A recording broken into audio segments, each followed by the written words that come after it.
Well, I hate to say it, but this week we had another 2 warrior nerfs.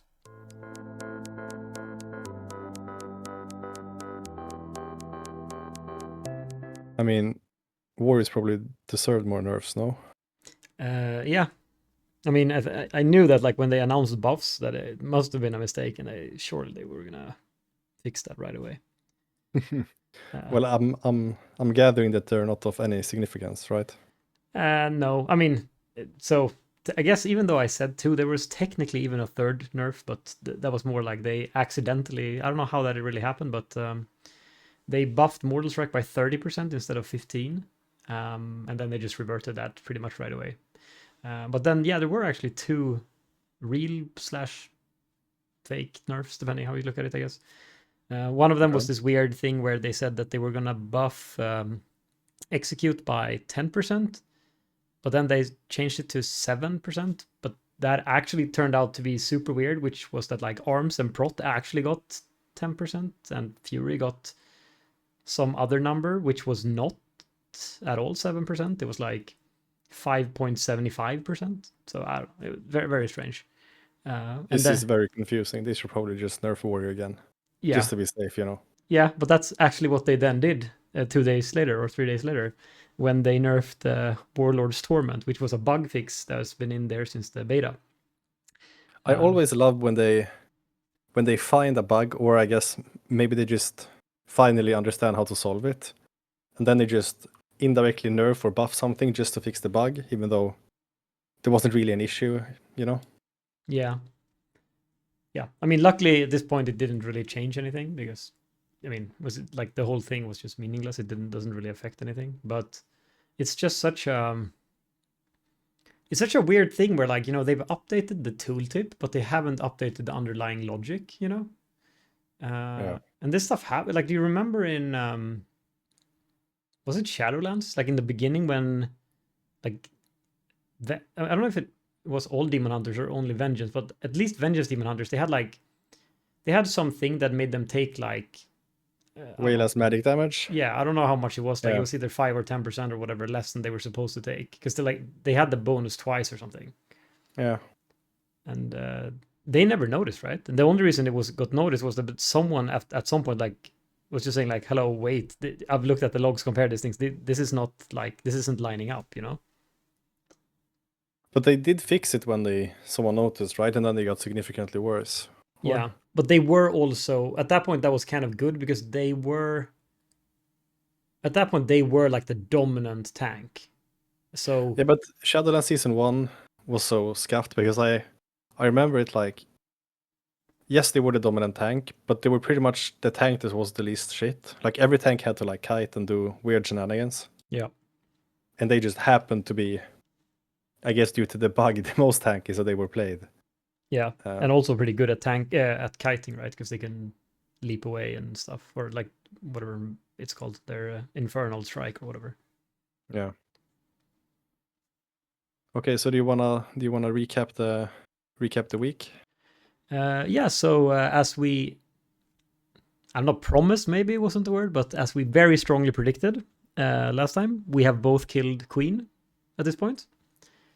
And in terms of predictions, I was way more spot on, right? Because I said we would both kill it on Thursday, which was actually true. Mm-hmm. And it truly came down to the wire in terms of who won.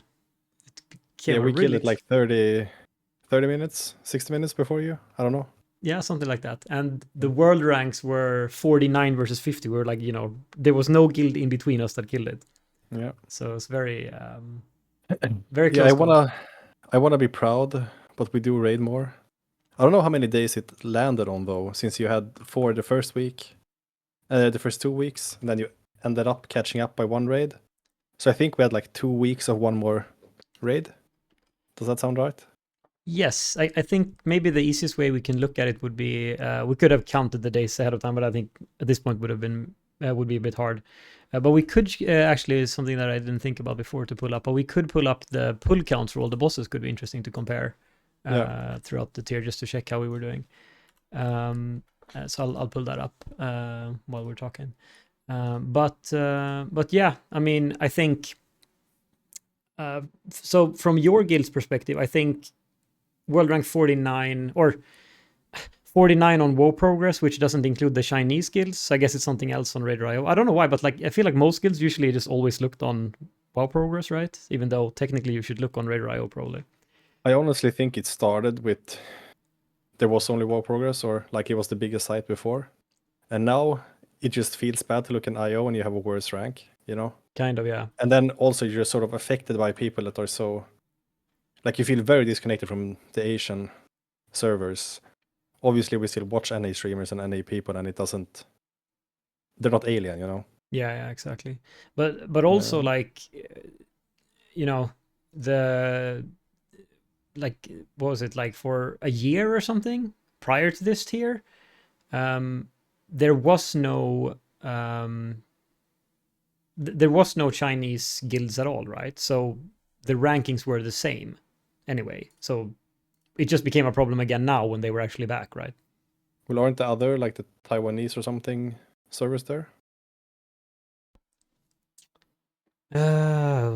Good question. I don't know. I would guess that the other Asian servers are on IO as well, but maybe they're not. I don't think that's true, but I'm not Okay. 100% because I know that there's something special about China specifically. Okay. So I think it Well, yeah, might. Yeah. I think it pretty much just boils down to people are used to WoW Progress, and it also shows the more flattering number, so you present that. Yeah. I mean, it doesn't make a huge difference in the grand scheme of things. But Yeah. if it's a few ranks for sure.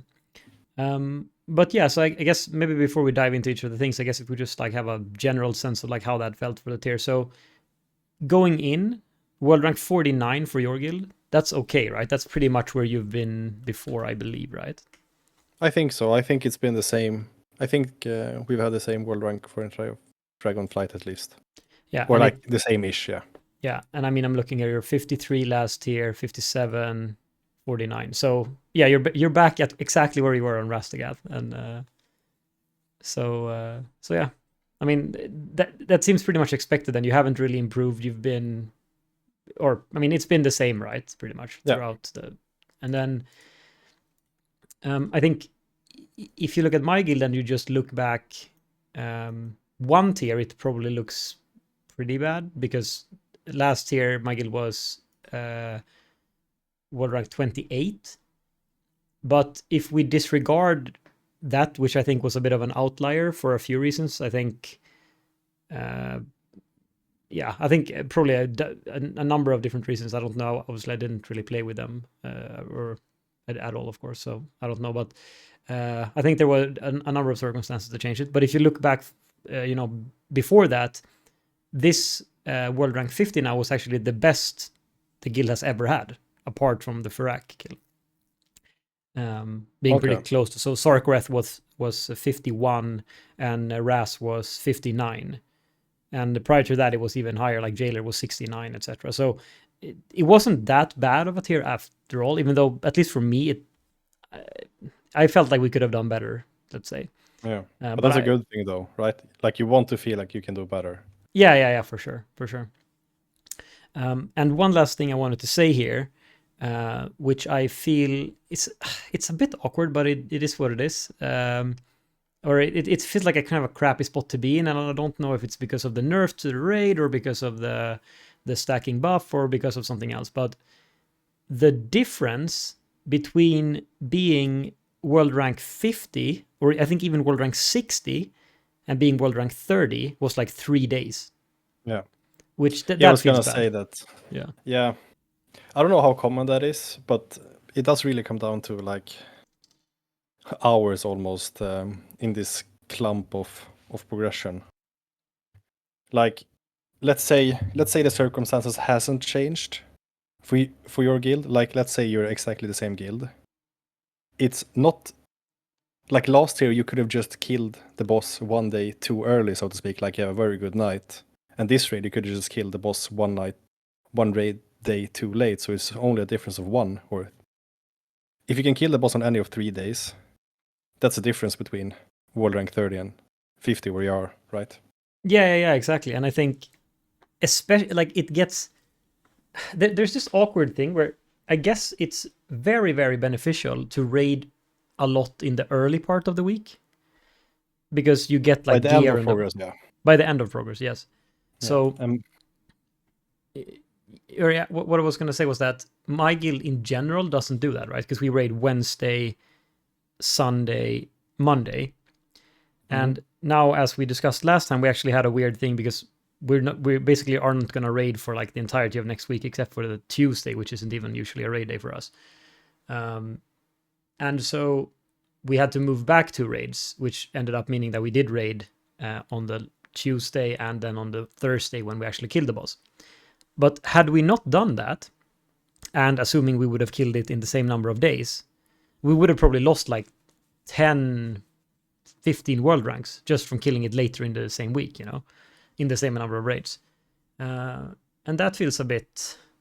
I mean, it is what it is, but it's just like there are a lot of guilds that are killing it at the same time now. Yeah. Which, yeah, it really does come down to like it's not unfair, but I think this is something that's not very much discussed because you kind of just look at your world rank and you decide like off that if you had a good tier or bad tier. And there are other like sort of random circumstances involved, right? Yeah. Like it does a big difference just killing it on a Thursday or a Sunday. Or even better, killing it on a Tuesday rather than on the Thursday, because that's like 20 guilds or something, at least 15 at this point, right? Yeah. Yeah, it's I don't know. It's But did your guild share the same optimistic view you had that it, like it was a good tier or a decent tier after all? You did beat the next best world rank you've had. I don't know. I mean, I know I had a few beers with the guildmaster before the tier, like right before progress started, and he said, you know, that he thought that maybe we would get 50 or something. So I guess in terms of that, we got 50. But it's obviously always different now than now that we've actually played the tier, it's different, right? Because now now we know how it went or whatever and what that means. But I don't know. I haven't really heard anything after now, so I'm not sure how the leadership or whatever how they feel about the performance of the tier. I know we're replacing a few people and stuff, and they're gonna like evaluate everyone's performance. So I don't know. I mean, I don't know if I'll be around or if I'll get the boot or if other people will get the boot or I don't know exactly what's happening. I just know that we're definitely recruiting some different things. Like right now, we're listed to like specifically recruit 1 tank, 1 healer, and then 1 to 2 DPS. And I assume these are to fill some form of slots. I don't know if that's people voluntarily leaving or people being forcibly replaced or whatever. I don't know. I guess I'll find out in the coming weeks. But at least it doesn't seem like people are vastly unhappy about or like really unhappy about the world rank then. No, I don't think so. Because I could see how it would be really feels bad, to lose half of your ranks pretty much. Like double your world rank could feel or should feel kind of bad if you're not looking into it. Yeah. I mean, I think what felt bad for me was that, we were like 31 on Rashanan, but I guess Rashanan, that was like our lowest this tier, but I think it's fair to say that Rashanan maybe you could discount because of the first 4 were so easy. But we were 33 on Brew Twister, which I think is, that's real, I think, or if that makes sense. Like that's actually, that was a real progress boss, right, for everyone. And especially since that was before the nerf as well. And then we really lost it, like 49 on Kavessa, 74 on Silken Court, and then 50 on Queen. From the outside, it looked to me like Court was the boss that actually slowed you down. I think Court was the only boss where you actually took a measurable amount of time longer than we did. Yeah, I think I think a little. I think like the rank increase for Nexus Princess was mostly because of I think we got sort of the shorter end of the stick of the nerf there. Yeah, for and sure. also at that point being the time when we stopped playing the 4 days and started playing the 3 days, right? And then I think Silken Court also definitely was a bit of a hit. And then I think Queen was actually, given the Silken Court, I think Queen was probably okay, right? Since we gained back 25 ranks on that. Yeah, for sure. It will be Are you pulling up the pull counts? Yes, I have them. Do you want to go through them now before? I guess we go through them now before we. What actual data do you have? Do you have the pull count, or do you have like the boss time? What do you have access to? No, I have the pull counts. Okay. Because that's what Warcraft logs has. Yeah. I don't know, like we could do the Raider IO thing, but I don't know how accurate that is. And since your guild also doesn't public log and stuff, so it's a bit hard to compare. Yeah. But the Yeah, Warcraft we log can pull look at count we have definitely. We both have competition mode, right? So that at least is true, if that makes sense. Yeah. Yeah,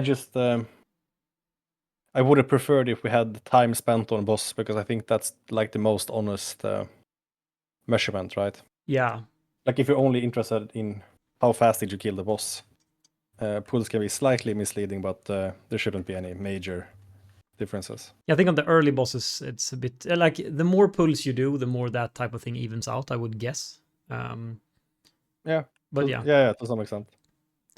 Right. But yeah, if we go through, then we can go pretty quickly on the early bosses. I think we already touched on this in the first week as well. But your guild one shot Ulgrax. My guild took 3 pulls. And then for Bloodhound, my guild one shot it, and your guild took 3 pulls. Sick Run, your guild one shot, mine took 3 pulls. So all of these bosses obviously completely pointless. Then we get to Rashanan, which was the first like small wall, but very small. It didn't take much. So 7 pulls for my guild and 10 for yours. So I think at that point, when we've done the 4 easy bosses, I think, what does that mean? That means that your guild did 15 pulls total, and my guild did 14 pulls total on the first 4 bosses. So it's the same, right? Yeah, basically no difference. Yeah, pretty much no difference. So so far, which also makes sense. I think those bosses were very easy. Then we came to Brew Twister. You guys did 150 pulls. We did 108. And I think Brew Twister is like, if I'm allowed to excuse us or my guild, I feel like Brew Twister is a good example of where, like, we had the boss at 2 or 3%, like 40 pulls or 30 pulls, 20 pulls, I don't know, like a long time before we killed him. You had the boss on 3% or 3.5% on pull 116. So 35 pulls before we killed it. Yeah. Ish. Yeah, exactly. And maybe that wasn't the kill pull, but Ovenex was for sure the boss that lived longer than it should in our progression. I think every other boss died when they kind of were supposed to die, But Ovenex felt really slow, and we missed the reset.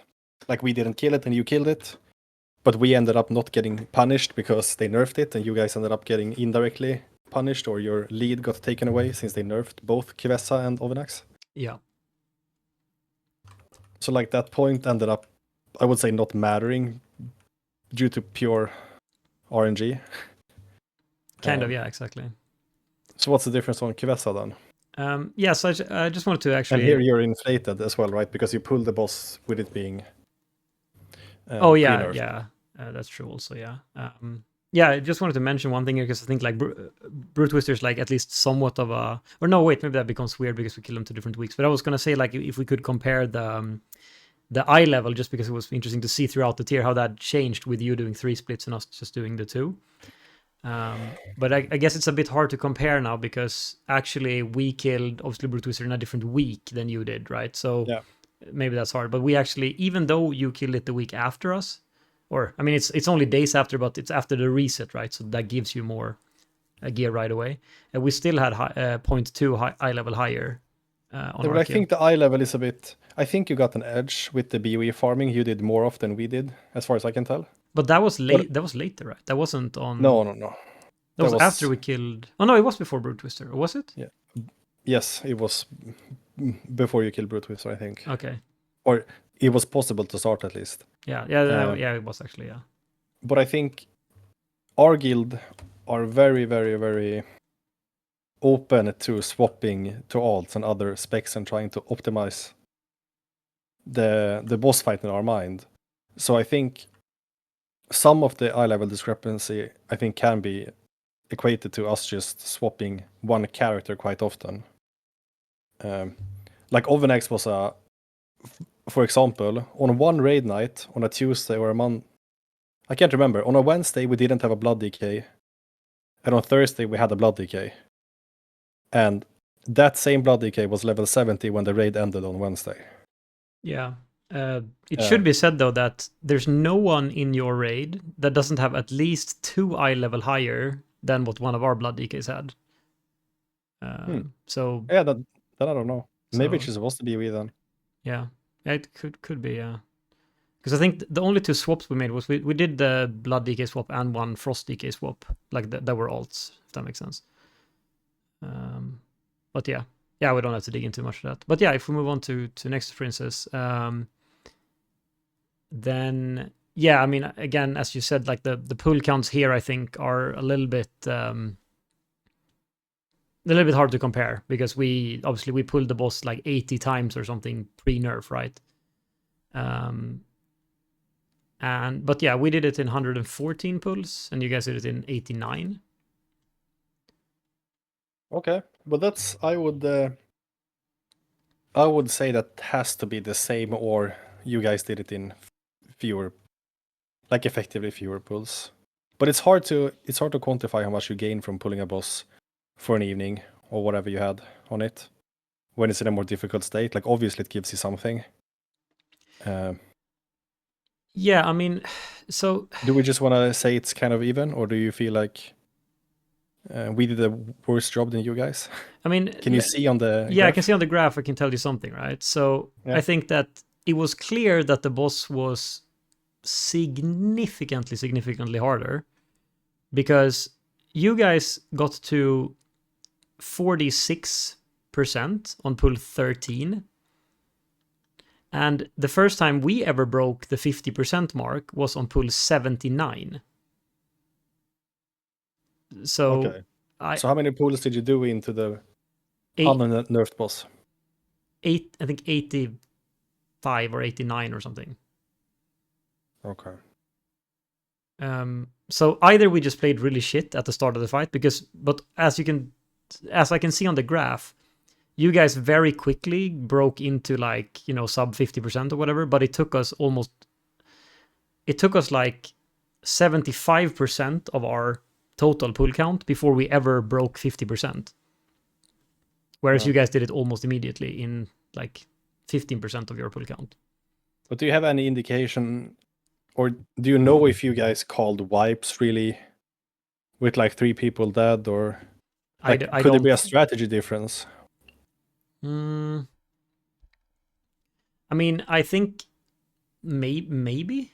I don't know. I don't remember now. This is quite a while. This is a month ago at this point.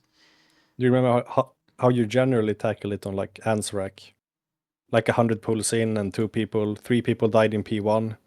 Did you call a wipe, or did you just lost the shield, And we lusted the shield mostly. Like on the end when we could kill it, obviously we called wipe, but Okay. otherwise we're not super prone to calling wipes.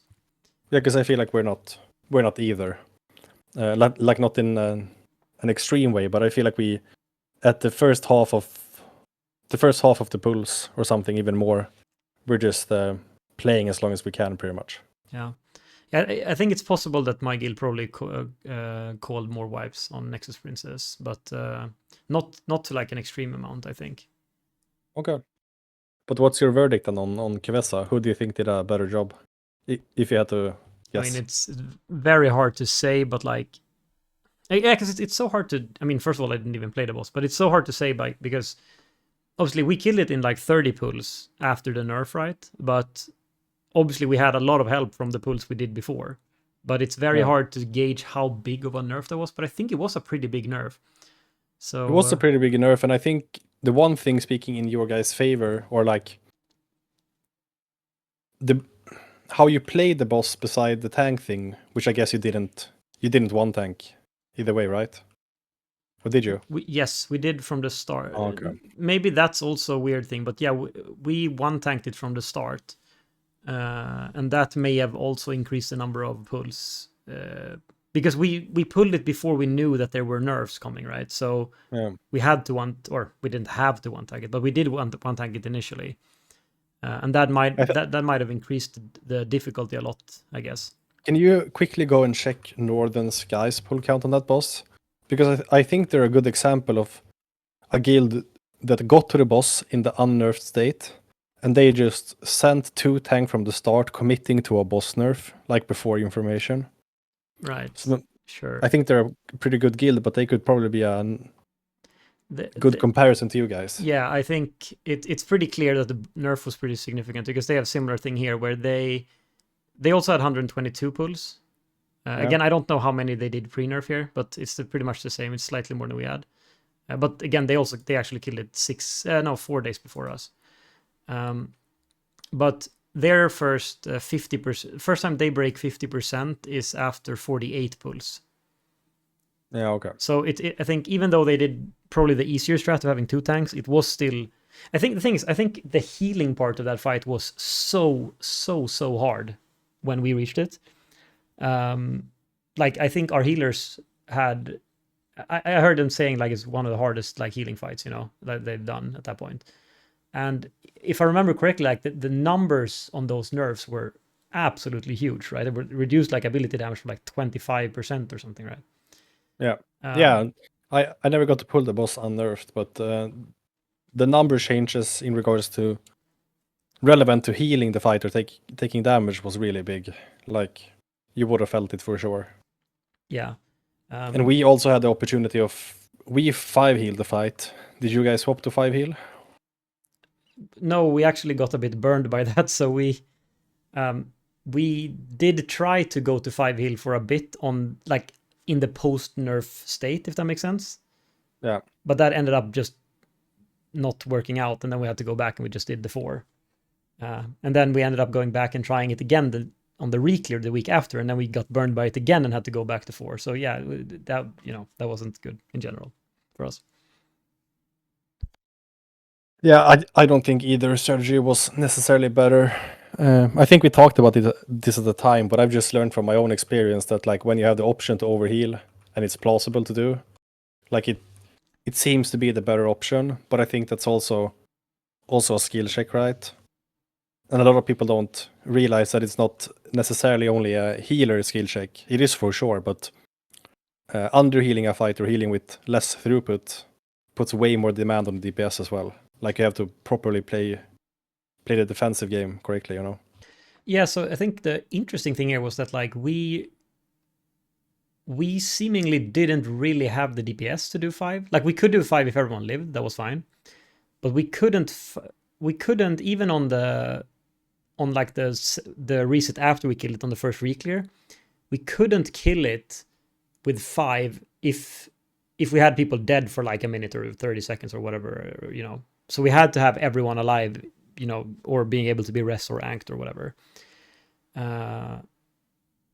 So it wasn't. I think the problem was that it wasn't a free DPS check if you had 5 healers, if that makes sense. At least not for us, which is a bit strange given that, we can talk more about it on Queen, but generally I think my guild has had really, really high DPS. So I'm a bit surprised that was the case on Nexus Princess. I'm not that surprised. Only due to the fact that like you can always find more DPS, right? And since we were like, it is sort of an unwritten truth that the more times you pull a boss in even guilds such as ours, you will do more damage. Like this is true for so many pulls. Like if we did another 50 pulls on Queen Ansurek, for some magical reason, we both our guilds would have slightly more damage in all the phases. I am certain of this at least, and it just probably comfort, probably learning something.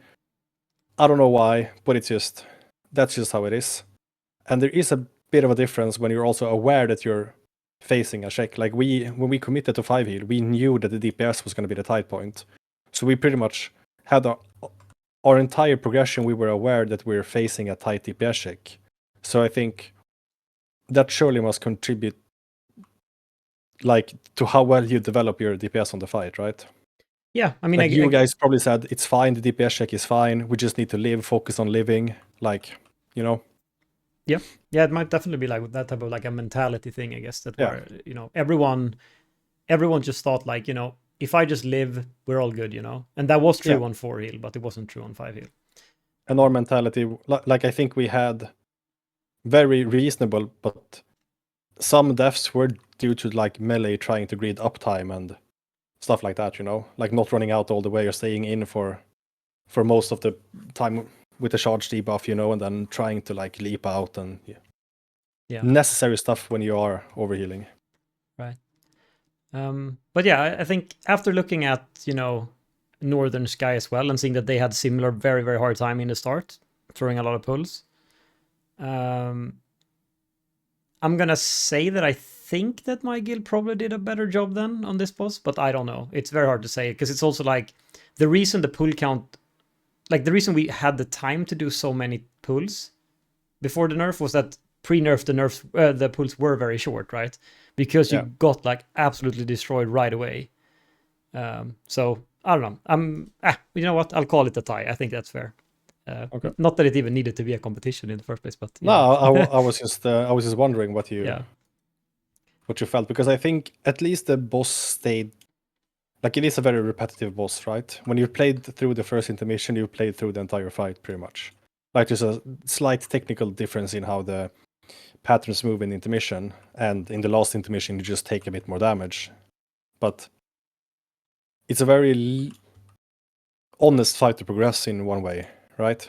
Yeah. Like, it's just the same fight all over again, and it's very limited RNG, and you're very likely to get like the charges and stuff. It's not like 2 out of 20 people get it twice a minute, you know, like you get the charges or the clones so often, and there's so many.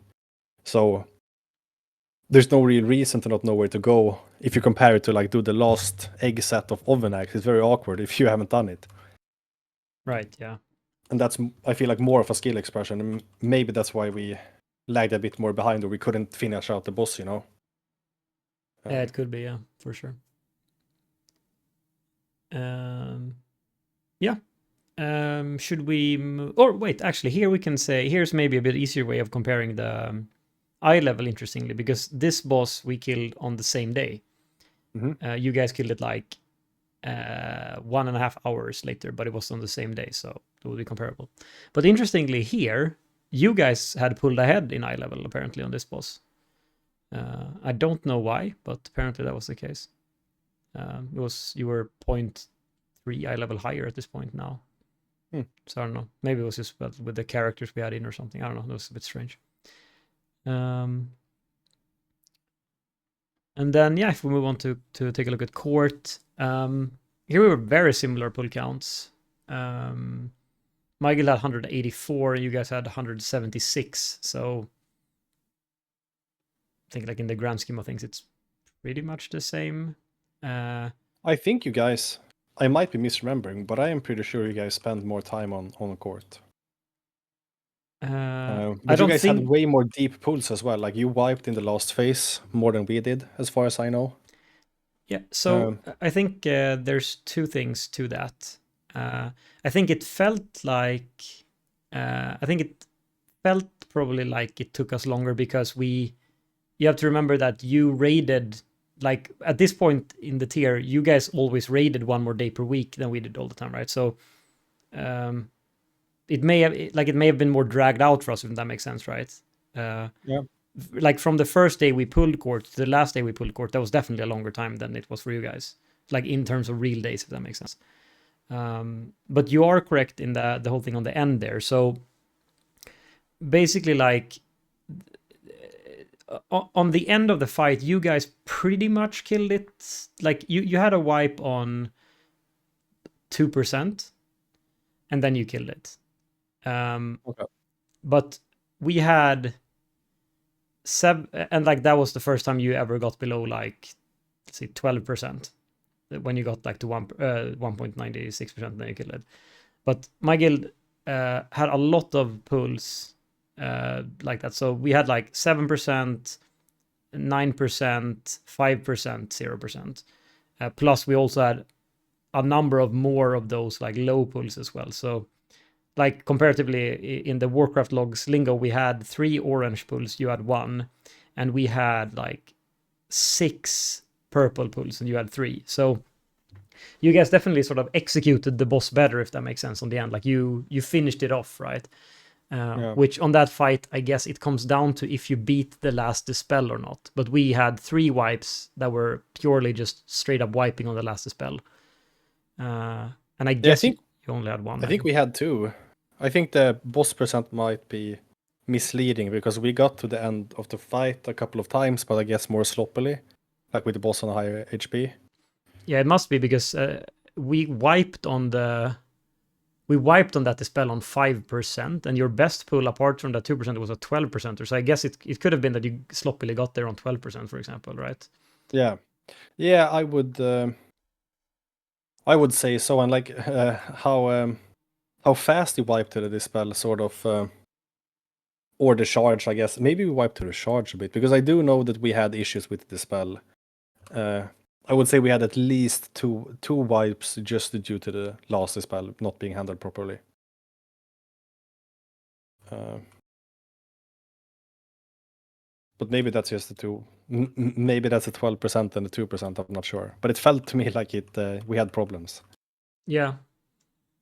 Yeah, it might have, because the thing is, you had 12%, 14%, 16%. Those were your purple pulls, if that makes sense. So it's possible that you just got there with people dead and stuff, and you just had bad percent. Yeah, I think so. Because the thing is, we had at least 3 pulls. So between pull 176 and 184, so in our last 8 pulls that we did, we had obviously 1 pull where we actually managed to dispel and we killed it. But out of those remaining 7 pulls, on 3 of those pulls, it was also a guaranteed kill had we managed to dispel. Because the boss was like below 7%. If you dispel it there, you win, right? So we really had, like, for us it was like very clear, like the boss would have died here. But I assume that even if you cleared the dispels on like your 14% pull, it's not necessarily true that you kill it. Yeah. But I think that's true. No, but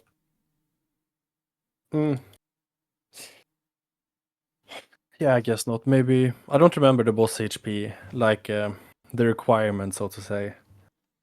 I just know it burns in the end, Yeah. But yeah, I think. Let's say, but then it leaves us at kind of, we've pretty much played the tier equally well. You've notably outplayed us on Ovenax. And we leave the, let's just say you played slightly better on Kivesa. So we're like, yeah, you guys are performing slightly better. And now we're on Queen Ansurek. And we were on Queen Ansurek at roughly the same time, right? Like we killed Court a day or something before you guys. You killed it 3 days before, I can see here. Yeah, and that might have just been like a Monday and we raid Wednesday, or Thursday. So you also killed it like 1 hour into your raid. We killed it like 3.5 hours into our raid. So we killed it very late on our raid as well. Oh, okay. But let me check the dates actually, just so we can have the full context here, how we were going in. So we killed it on a Sunday, where you had killed it on that Thursday. Yeah, so you killed it like 1. Well, yeah, so effectively, I remember now. We both killed it on our second raid of that week, right? Because we don't raid Thursdays outside of the first 2 weeks, right? So, so basically, like, we went in both raiding on the Wednesday re-clearing, and then you kill it on your raid after that, and we kill it on our raid after that, if that makes sense. Yeah. But notably, you killed it much faster on your raid. Like, you killed it like after 1 hour 15 minutes. We killed it after 3 hours 24 minutes. So, but yeah, that's where we were going into Queen anyway. Now we finally have a proper boss that you've played. Yeah. Yeah. Somehow you were allowed to play the Queen. Crazily enough, yeah, I was allowed to play Queen. I don't know why. Okay, but then I'll give you the opportunity of explaining the fight face by face, step by step. Like every GCD. Just break it down. Right. So first, when the pull counter starts, on no. So yeah, I mean, I think, as is tradition, I think almost with these like end bosses,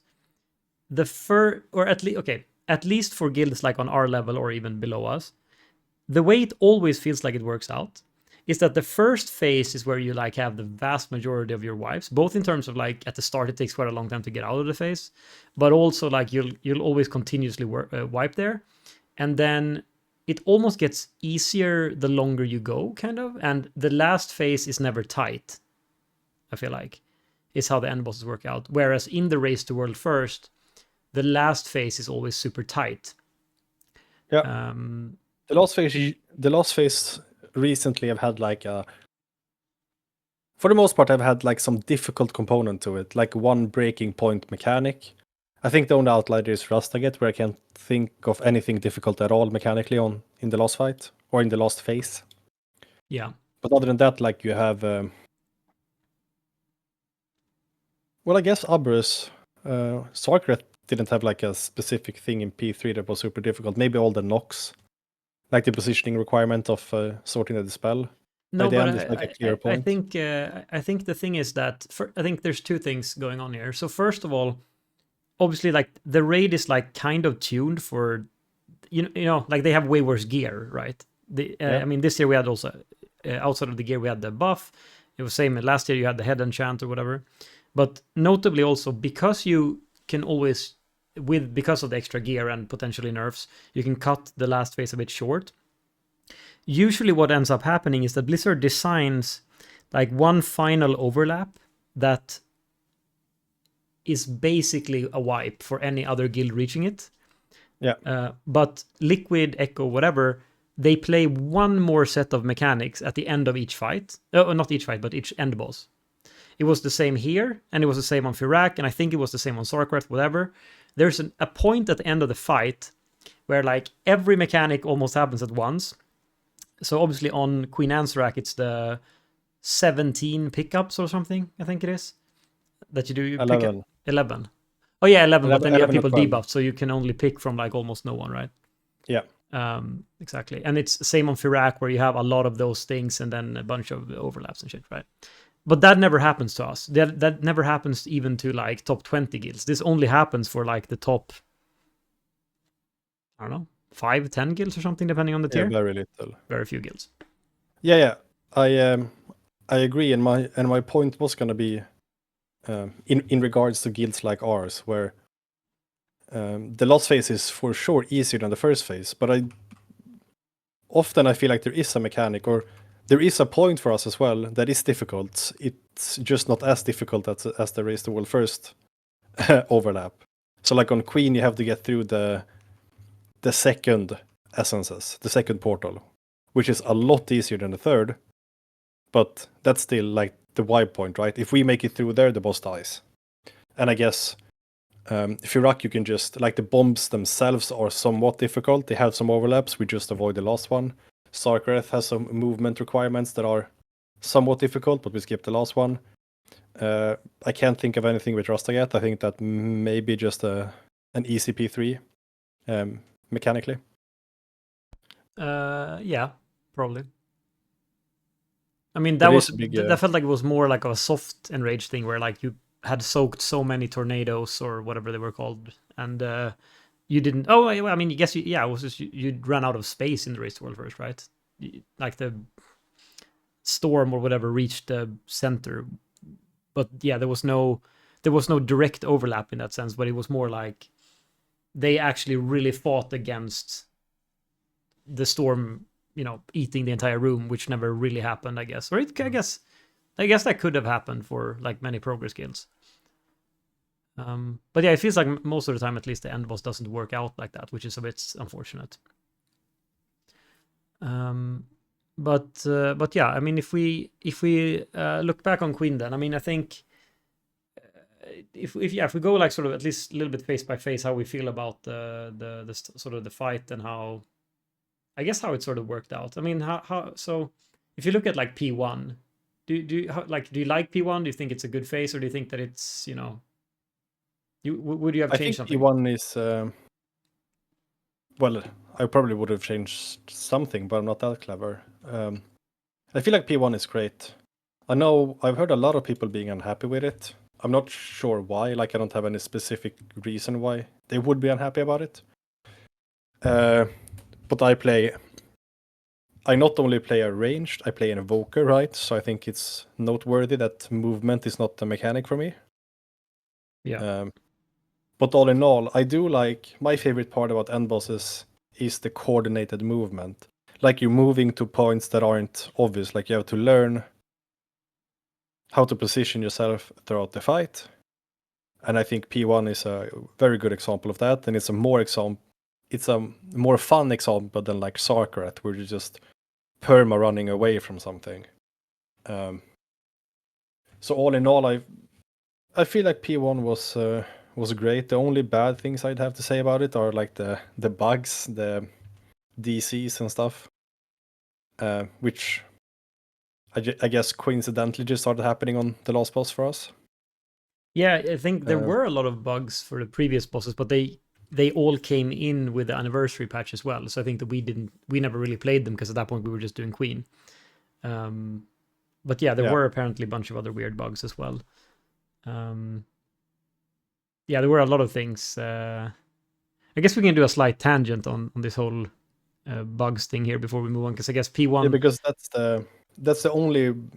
I think that's the only bad thing I have to say about P1 is like when the lines were laggy and general desyncing in on that part of the fight is really damaging. Like you can't really afford to not control your character every millisecond, you know? Yeah, because I mean there were a few different things that happened, right? So one random thing was that like a few people would DC the first time you pulled the boss, right? And then after you pull it once, it worked again, which was super weird. And then there was the lines that would just randomly kill you, like way after they disappeared. You just have a few people just get slapped because the lines were completely like out of sync with what was shown. Yep. And then you had that didn't really matter, but you had lines that stayed on the ground for a really long time after. Yep. I actually put up like a kill video, and that happened to us in P3 as well. I don't know if that actually did anything. I don't know what happened if you stood in those.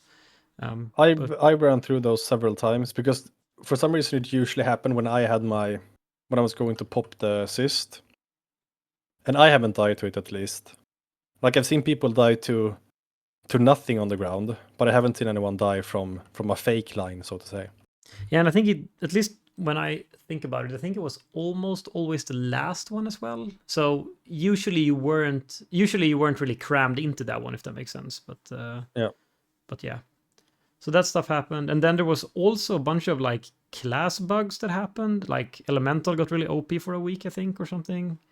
And then there was also like a lot of weird things, and I guess this was why I wanted to have this slight detour segment as well, because there were a thing that people noticed, which was that there were some things that were applied as hotfixes to like to the live game, and then the patch came, and then all of those class changes had disappeared again, which seems weird to like an outside person. Like, how could something that was in the game all of a sudden like gets taken away because there was a new patch? But I guess we probably haven't said this, or I don't know if we've said this before on the podcast, but both you and me actually work as software engineers. And to us, something like that happening it's very obvious what has happened. But to explain it in, I guess, layman's terms, basically Blizzard has like some sort of system to control the different versions that people are working on, because as you can imagine, if you have like a lot of people working together on a project, it would be super chaotic if everyone just worked on the same thing and nothing would work, because someone would be working on something half finished and someone else on something half finished, and those things wouldn't work together at all. So basically the way I would describe it is like, instead of having like 1,000 people working in the same Google Doc, it would be like everyone checks out a local copy of that Google Doc and works in Word, and then they upload it back to Google Docs later with the changes that they made. So and then they might have to resolve if there's like any conflicting things that people change the same thing or whatever. But we don't have to get too much into the detail. But essentially, you can imagine that you always have this Google Doc that is like the main version that people see, and whatever, if they go to your website or in this case log into your game.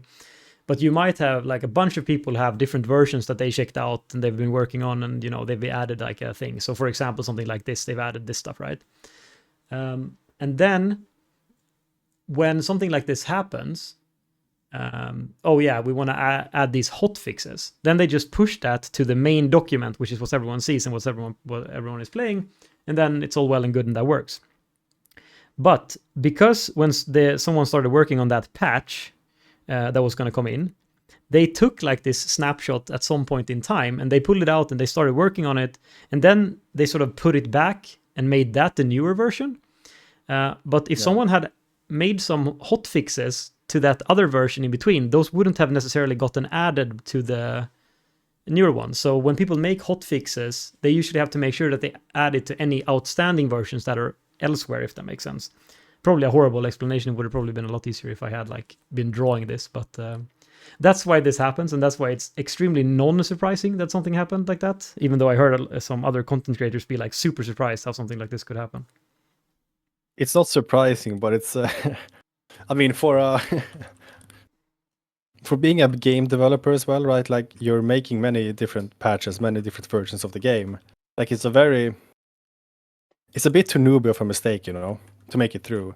Like they should have systems in place to make sure that this basically wouldn't happen, right? I mean, you would imagine, but it's I've actually thought a lot about that, like especially like in the old company I worked at, we had so many discussions of what flow is the best, like, trunk based or Git flow or like bunch of different ways you can do this. And at least for me, what I feel like is always the hardest part is no matter what you do, if you don't do like pure like trunk based, you always end up with issues with hot fixes. So I don't know, like I don't think there's like a super simple great way that would always work, but definitely I agree, like at a company of this size with a product of this size, they should definitely make sure that this doesn't happen. But it is surprisingly hard to make all of these things work out, I guess. Yeah. But it's always fun when it happens, and it's always fun to see. Like I've seen so many people on Reddit or on Twitter that were like, "Yeah, I knew this was gonna happen." I think I saw the Warrior guy, whatever he's called. Yeah, Archinteros, yeah. Yeah, exactly. And he had some post like, "Oh man, I knew this was gonna happen." Like, as soon as I saw the random patch notes and the new patch or something, I knew this was gonna happen. Like, yeah. I mean, I guess you can.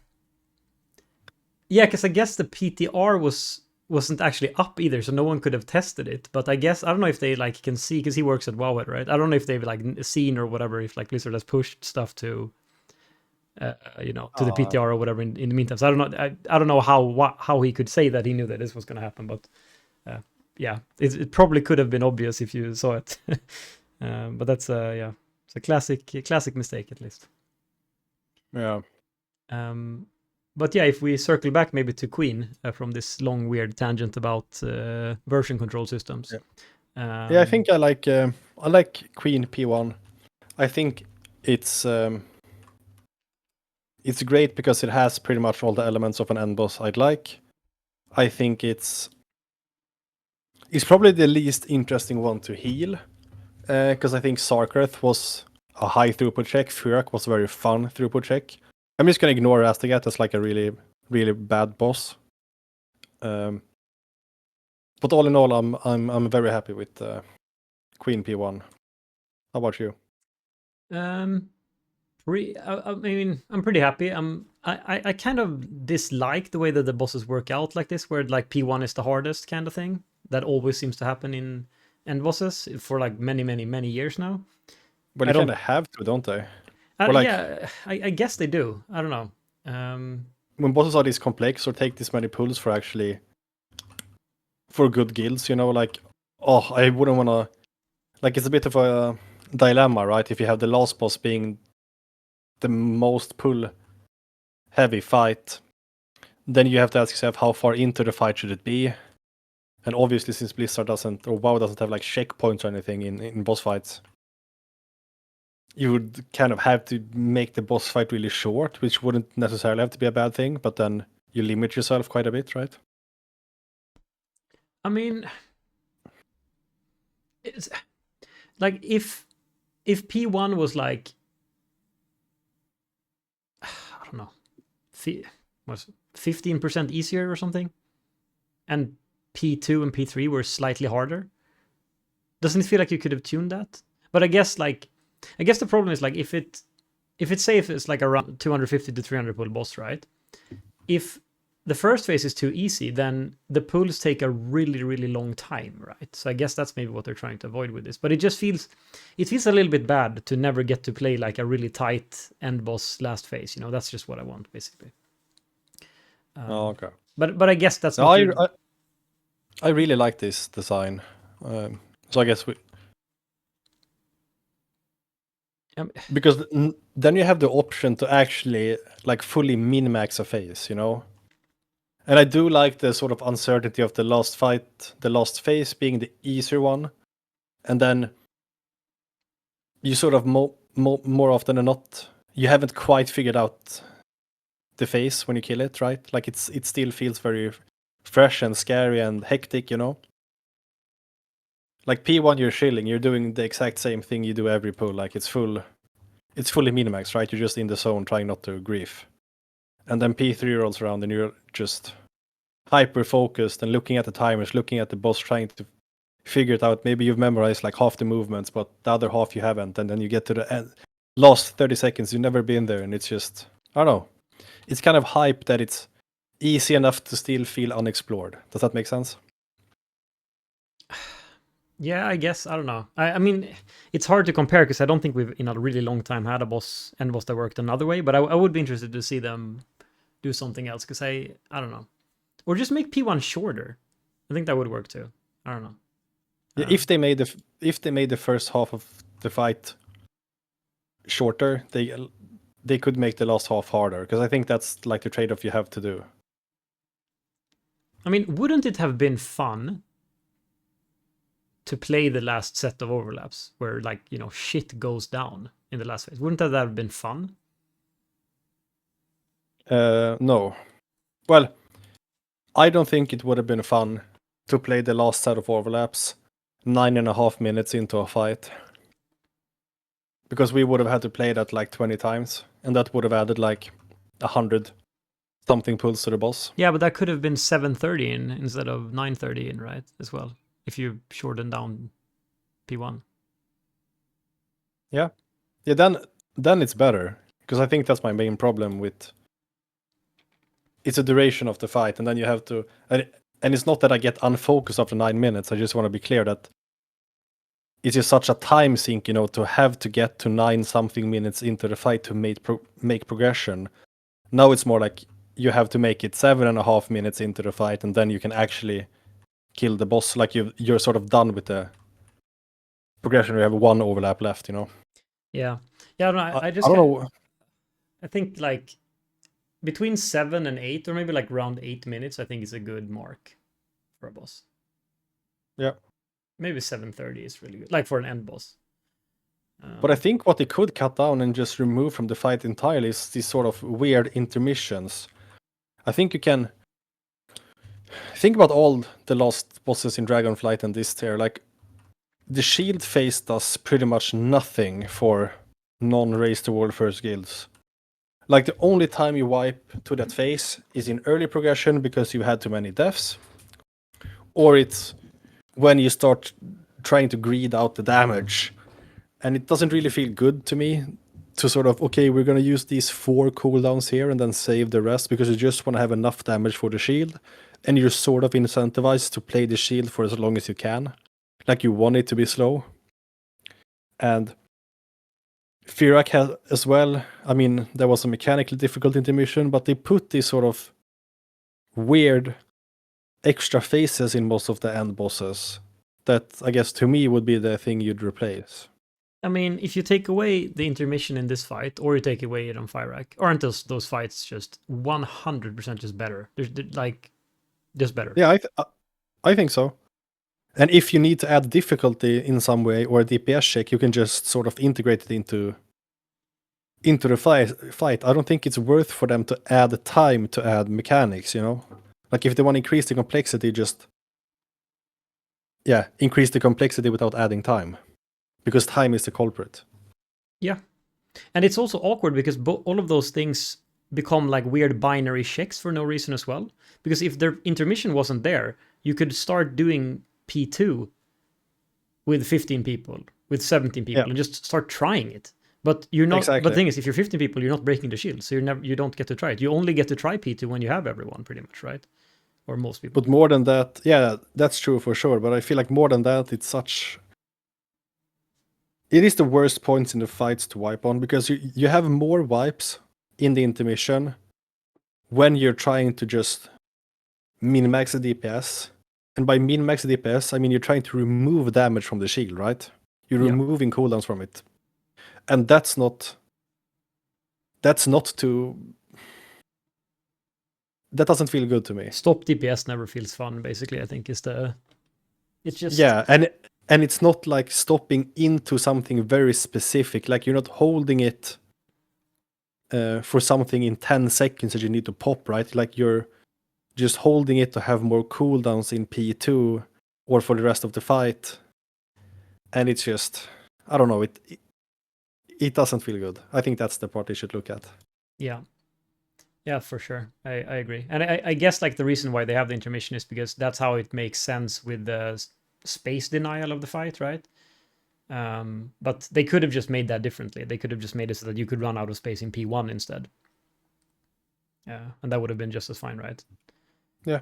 But yeah, I think other than that, I think my only last complaint, I think I said this last week as well, but like my last complaint is just like, it's awkward that you are incentivized to tank it on the edge and then melee get like really space denied, and sometimes you get really screwed by the web blades. Of course, I mean, technically, you can see where all of the web blades are going to go, kind of, I guess. So you can theoretically outplay it, but what seems like a reasonable thing to do can net you like a very weird getting one shot thing that can only happen for melee, just because for ranged you had a whole other dimension that you could just moved into, kind of, which doesn't really happen in the same way for melee. So I don't know, it's just slightly annoying, and I think that there's a lot of fights that end up being working out this way. I think it's true on this boss, it's kind of true on Firak, not as much. It's definitely true on Sark as well. Like you're playing along the edge of a big platform because of space denial in some way.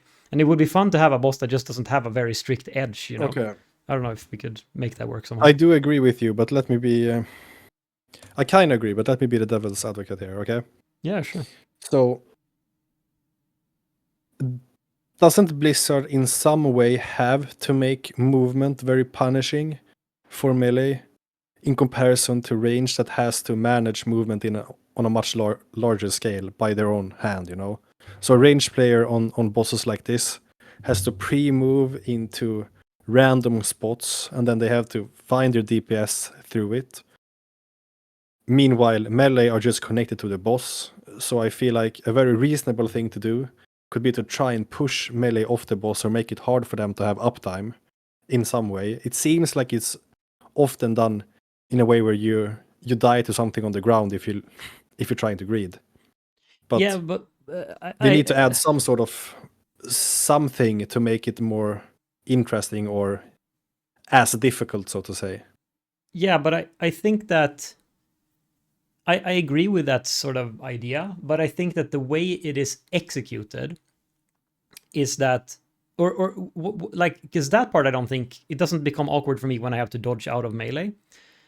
I mean, it's not fun or whatever, but that's a different thing. But like the whole thing that I'm sort of against, or that I don't like, is that when the web blades come down, and it was the same on Firerack, it was the same on Sark, or like it's been very similar type of mechanics. And this very specifically happens in melee just because it's a lot more like cramped for space.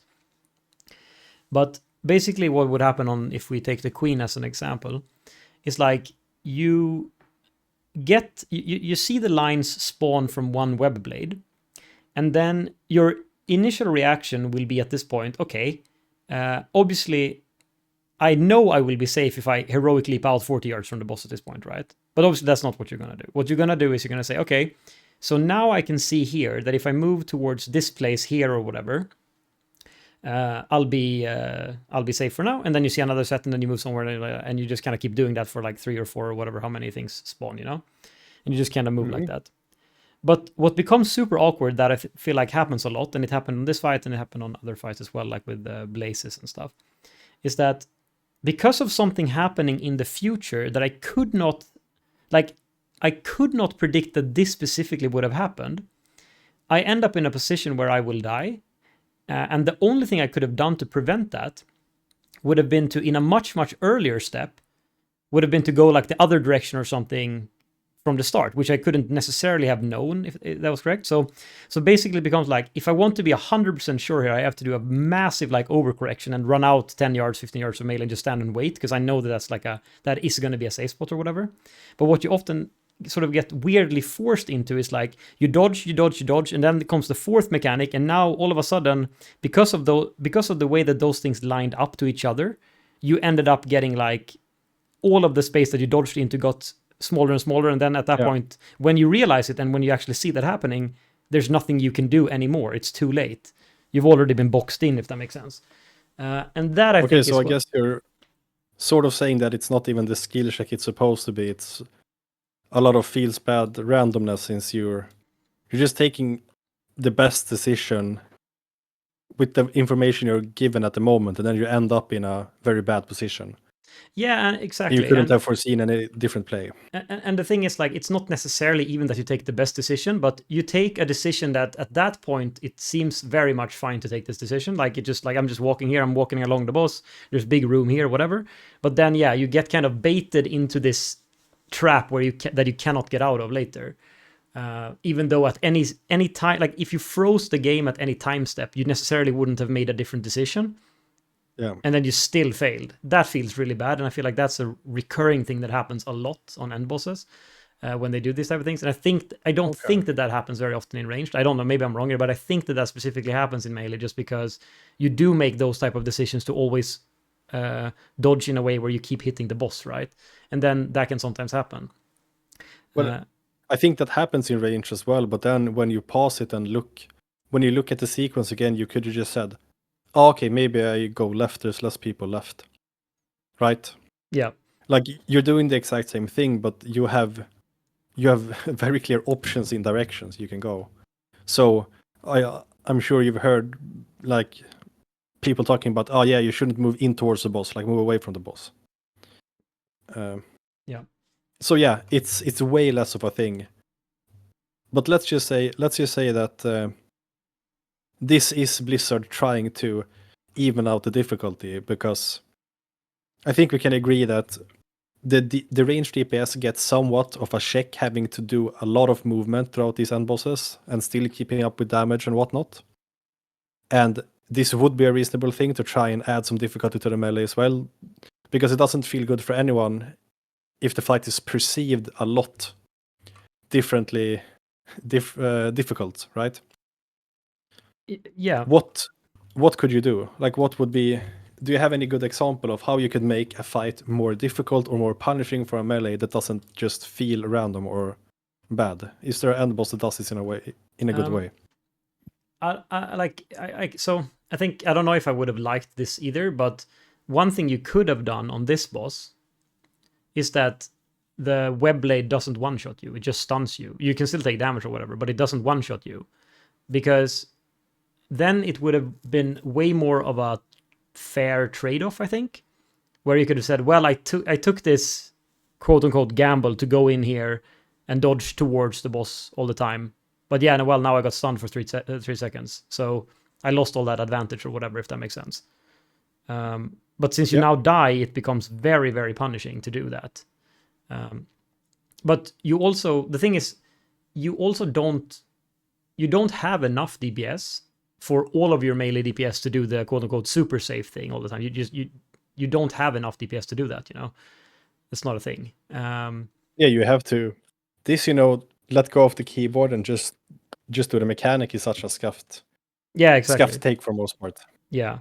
But I do want to say, though, I think that, I guess it's very true here. I think it is less true on Firak, but it's true to some extent there as well. But you can work around this on a more macro level better here because you can determine where the things spawn.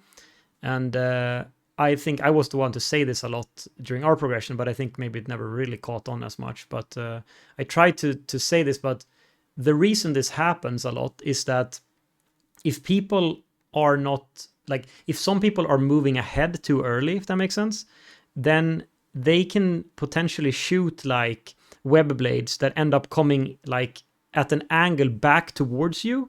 And if that happens, depending on how that happens, that can box you in a very bad way. So obviously I think there's a better positioning tactic you could do in P1 to avoid this. I don't know exactly how you would structure this for all 20 people.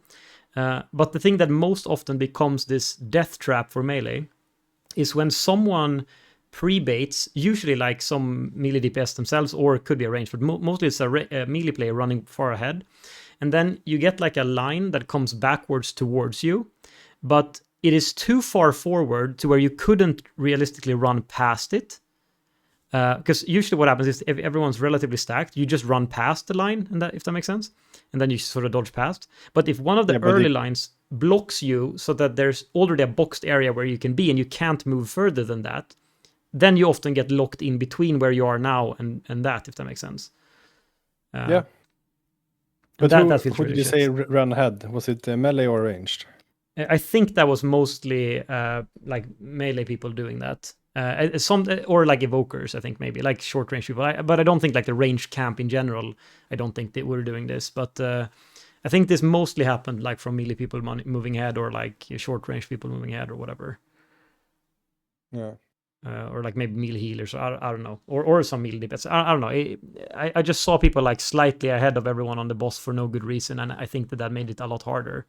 It was something I tried to bring up, and I think some people were like agreeing with it, but some people didn't really care. So I don't know. So I don't know. That's something I think in our old guild, when I was like the guild master, and this was one of the things that we get really angry about or whatever. I for sure would have like put in like a weird rule of like, you're not fucking moving ahead here, because I think that's it's this is gonna cause vibes, and I don't want to fucking do this. So I don't think you're wrong, but then you also end up in a position where you're like, people have figured out their own way of dealing with it, and then if you're trying to over optimize to help other people, you can argue like it could be destructive and not productive. I mean, is it like, wouldn't it be the best if you disregard everything for a second? Wouldn't it be the easiest for everyone to dodge if every single person was pixel stacked? Because then you know all the spawns, right? I don't know if you know the angles they come out on though. Does that matter? I don't know if the angles are set or if the angles are random or not. I don't know. But I feel like if they were, yeah, I don't know. I don't know how they exactly work. Well, like, I guess you could have seen that if you did it. But I think I understand what you mean, but from a DPS standpoint, this would be very, very, very bad as ranged. Yeah, as ranged it would be, but for melee it wouldn't, right? Like, for melee it would be very easy to do it. And we tried to do it actually for a while, but I don't know why we didn't do it. People didn't do it. Like, even we had a marked person and stuff, but it didn't happen. I think it's just one of these things that, like, it is sort of, you can solve it by just saying get good to some extent, and then that's the easier option, and not just overcomplicate the mechanic. Yeah. Because once you start, like, you wouldn't necessarily have to rely on people stacking, but once you're supposed to stack, people will start relying on your stacking, Yeah, I mean, I feel like this is one of those things, like, if you ahead of time would have really thought about, like, how does this mechanic work, and you would have, drawn this up or whatever, I'm sure there's, like, a nicer geometric solution to how you would do this than just YOLOing it, which is what people are doing, but, yeah. But it might not be, I get what you're saying, but it might just be one of those things that aren't worth putting this much effort into. Yeah, and but it's instead, like maybe the best solution is just try and dodge in a safe way. Try and dodge in a slightly different direction. Yeah, I mean, maybe, but it's also like pretty, like, it's something you could prep outside of the raid, right? And depending on how difficult it would be to implement, I mean, then yeah, I don't know. It depends how hard it is. I think a compromise here, but a better thing to discuss would be, you don't have, especially for melee, but there's no reason to move out of a newly spawned line until the next set of lines have spawned. Because if a line spawns on you and then you move out of it, another line can spawn on you, and then you've already like destroyed more space. So I think maybe an optimization would have been to tell people always chill for a second before you move out of the line, to just get more lines to overlap with themselves and not cover more free space. Yeah, I mean the liquid pack had like when the lines spawn and when the lines snap or whatever, right? We didn't actually play with the liquid packs. We didn't use that. I don't know. Maybe some people played with it, but we didn't. In general, didn't use We it. did. So yeah, there was you could definitely min-max your movement there a bit as well. That's to me just on Feely Crafty gut feeling. I think that's a more suitable way of min-maxing it, you know, or trying to optimize space a bit. Yeah, maybe, but it's also like I guess it also like that also imposes the risk of people waiting too long or whatever. But yeah, for sure, there's definitely things you could have done there at least. But I feel like most people had the YOLO tactic, right, which I think probably could have been done better. But again, hard to say now after the fact, I guess. But overall, you're kind of happy with P1? Yeah, I think overall it's fine. It's like that was only like small thing, but yeah, otherwise, yeah, P1 generally good. I think. I mean, obviously, I think again similar to we complained a lot on Brew Twister about the double blood decay, and I think you could reasonably complain here about everyone breaking all of the roots though. But at least I feel like it was pretty easy to have enough breaks, I guess. Like my guild just broke all of them. I know that you guys did some killing, or some guilds did some killing, but I guess that's fine. But it's a bit of a weird mechanic. Like, why can you? I don't know. Why can you kill them? Why, or couldn't they make it so that you could, if you stun them or something, they go away? Just something, It just seemed a bit weird, I think it's a way more lenient sort of check where I don't know which classes cannot break anyone by themselves. Is it like priest? Priest, I don't know. Like cannot break any of them. Yeah. Yeah, like you can't break roots. I think it's only priest. I might be missing something, but basically most classes have options for this. So you're not reliant on having to play specific classes. Maybe you want a paladin or two or a hunter or two, but you have options there as well. So it's a way better check to me than you have to have blood decay, because then you're locked into a very specific spec, I think we had the option on a day when we were missing an evoker, like can we use our DH? And the sentiment became, nah, let's not, Let's just try and get a worse geared evoker, because we really want the time spiral and we really want someone that can break more of their own roots. I guess technically evoker and DH can break the same amount of roots, but I don't know if DH can. I mean, they should be able to break it, but our DH got freedom every time. Yeah, they can meta it, but that's awkward, I think. Can they not? Or they should be able to meta it, what's but that's 2 minutes. Vengeful Retreat? Isn't that a root break? Or maybe you don't play that or something. I don't know how that works now, but pretty sure that's a root break, or? I don't think so. Okay, maybe my DH knowledge is just... I think both our DH knowledge is quite bad. Yeah, well, I guess since my guildmaster who plays Demon Hunter assigned himself to get freedom every time, I assume he didn't do that even just because he didn't bother to press the thing. So I assume he knew. Yeah, I think we had freedom on everyone on our DH as well, but that's not because they cannot break it. It's just having to use your 2 minute. You have to delay your 2 minute cooldown then, right? Yeah, but not if it was Vengeful Retreat, right? That's very short cooldown, or? Yeah, that's true. But I think they can, like meta, you're immune in the jump part, like in the initial stages of the animation. Okay, but I'm on Wowhead now. Vengeful Retreat removes all snares and vaults away. That seems like a thing that you could do, or is snare a root? All snares and vault away. maybe not. Maybe that's just a slow then. I don't know. I don't know what counts as a snare. Because RDH also had. There's no way you wouldn't just have them vengeful retreat if that's possible. That seems insane. It does, yeah. Yeah, probably you can't do it for some reason, but yeah, I don't know. Yeah, whatever. Probably they But yeah, can't. we had to break some routes, and you did it on the third set for some reason. I think it's because, or at least I think people did it because that's when Fury Warrior pops their cooldowns if you break anything, and I guess they are the primary breakers of things. Okay. So I think that might be why. I mean, I popped my like, even though technically I didn't need to break anyone, I always popped my cooldowns there because, I mean, if someone, because sometimes, you know, randomly people couldn't break. If I'm only going to pop my cooldowns one more time in P1 anyway, I might as well pop it there in case, you know, someone doesn't manage to break or whatever, right? In case I lose nothing. So that's why most people, even in guilds like ours that didn't actually need it, most people pop their cooldowns there anyway, because you lose nothing by it and you potentially help someone out of a route. Makes sense. Right, so if we move on, then I guess we both mentioned about the intermission, but yeah, I think the intermission is just not very interesting. I think they could have just removed it. I feel like that's just boring. Yeah, there's nothing.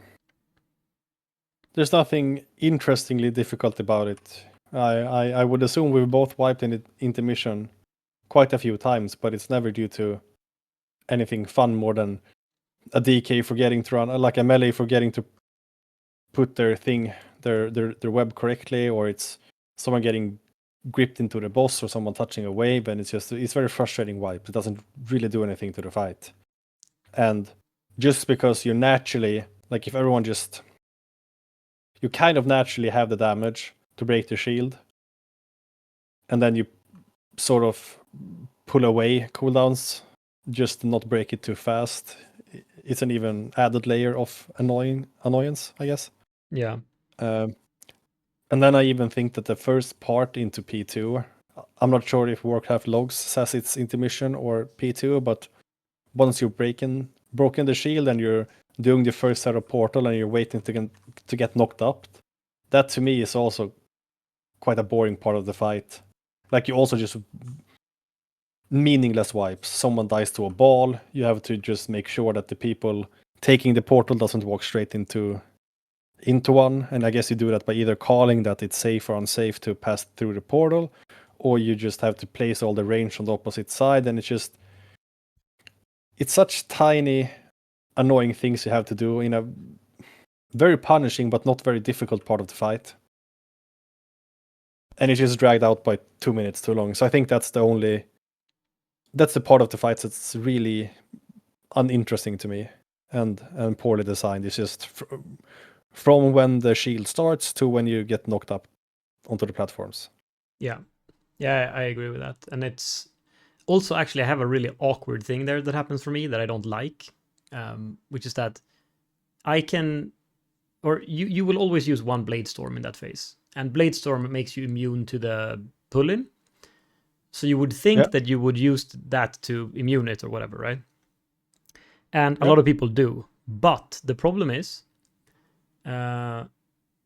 you still put the shit on the ground, right? And it's quite a healing intensive phase, I guess, or at least in the start of the phase. So if you're gonna do that, you would have to pop all of your cooldowns and move a bit out in the shit. I tried that one time, I just died from damage, and then I just from there on never used that. I just leap out every time anyway, you know. Which it's just kind of feel bad. I just look at every kill of it, every Fury Warrior just stays in on the Blade Storm. I just run out, you know. So I don't know. That's just like feels bad for no reason. Doesn't matter. I mean, I have to play it like everyone else has to play it, but it's a bit annoying. I feel like they could have, if they wanted to have that type of behavior, people do that, because you also wipe a lot to people randomly not putting it correctly when they are immuning it. So I feel like exactly. If you immune it, it would be nice if you didn't put the shit on the ground. You know, that would have been a nice thing. I think, maybe, I don't know. But yeah, regardless, I think that phase pointless. Same with as you said, those ads that knock you up. I guess they are part of P2 and not intermission, but whatever.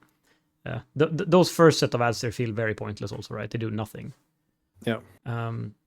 I guess though. Yeah, and you just have the orbs and the portal, and like you still wipe there, and it doesn't feel good to wipe at that point in the fight. Yeah, because people stand in an orb, or we miss a Yeah, kick, or random weird shit that can happen. Yeah, it doesn't feel like I don't great. know exactly how to phrase it, but it feels really bad when an easy part of the fight can easily wipe you, if that makes any sense. Yeah, exactly. Exactly. You would want to have 100% success rate there, but you just don't. So it's awkward. Yeah. I guess we can mention at this point, just throughout here while we talk about the phases. I think we could maybe just. It's going to be a bit, especially the first part here is going to be a little bit skewed, but I think it might become more useful later. So I was going to say like how long it took us to reach each of the phases, including intermission, how many pulls. Okay. I think that Yeah, I have no clue. yeah, I have it up here for both of us. So obviously the first, I think the intermission is a bit pointless almost because it's just about anyone in your group living, right? But my guild first reached intermission on pull 7. Oh, that's really soon. No? It feels soon when I'm looking at it now. And your guild had pull 24. Yeah, that makes So sense. I don't remember this, like this a few weeks back now, right? Or whatever, but I guess we just had a pull where people lived P1 early or something. I don't know. I don't know how that it feels early. Pull 7.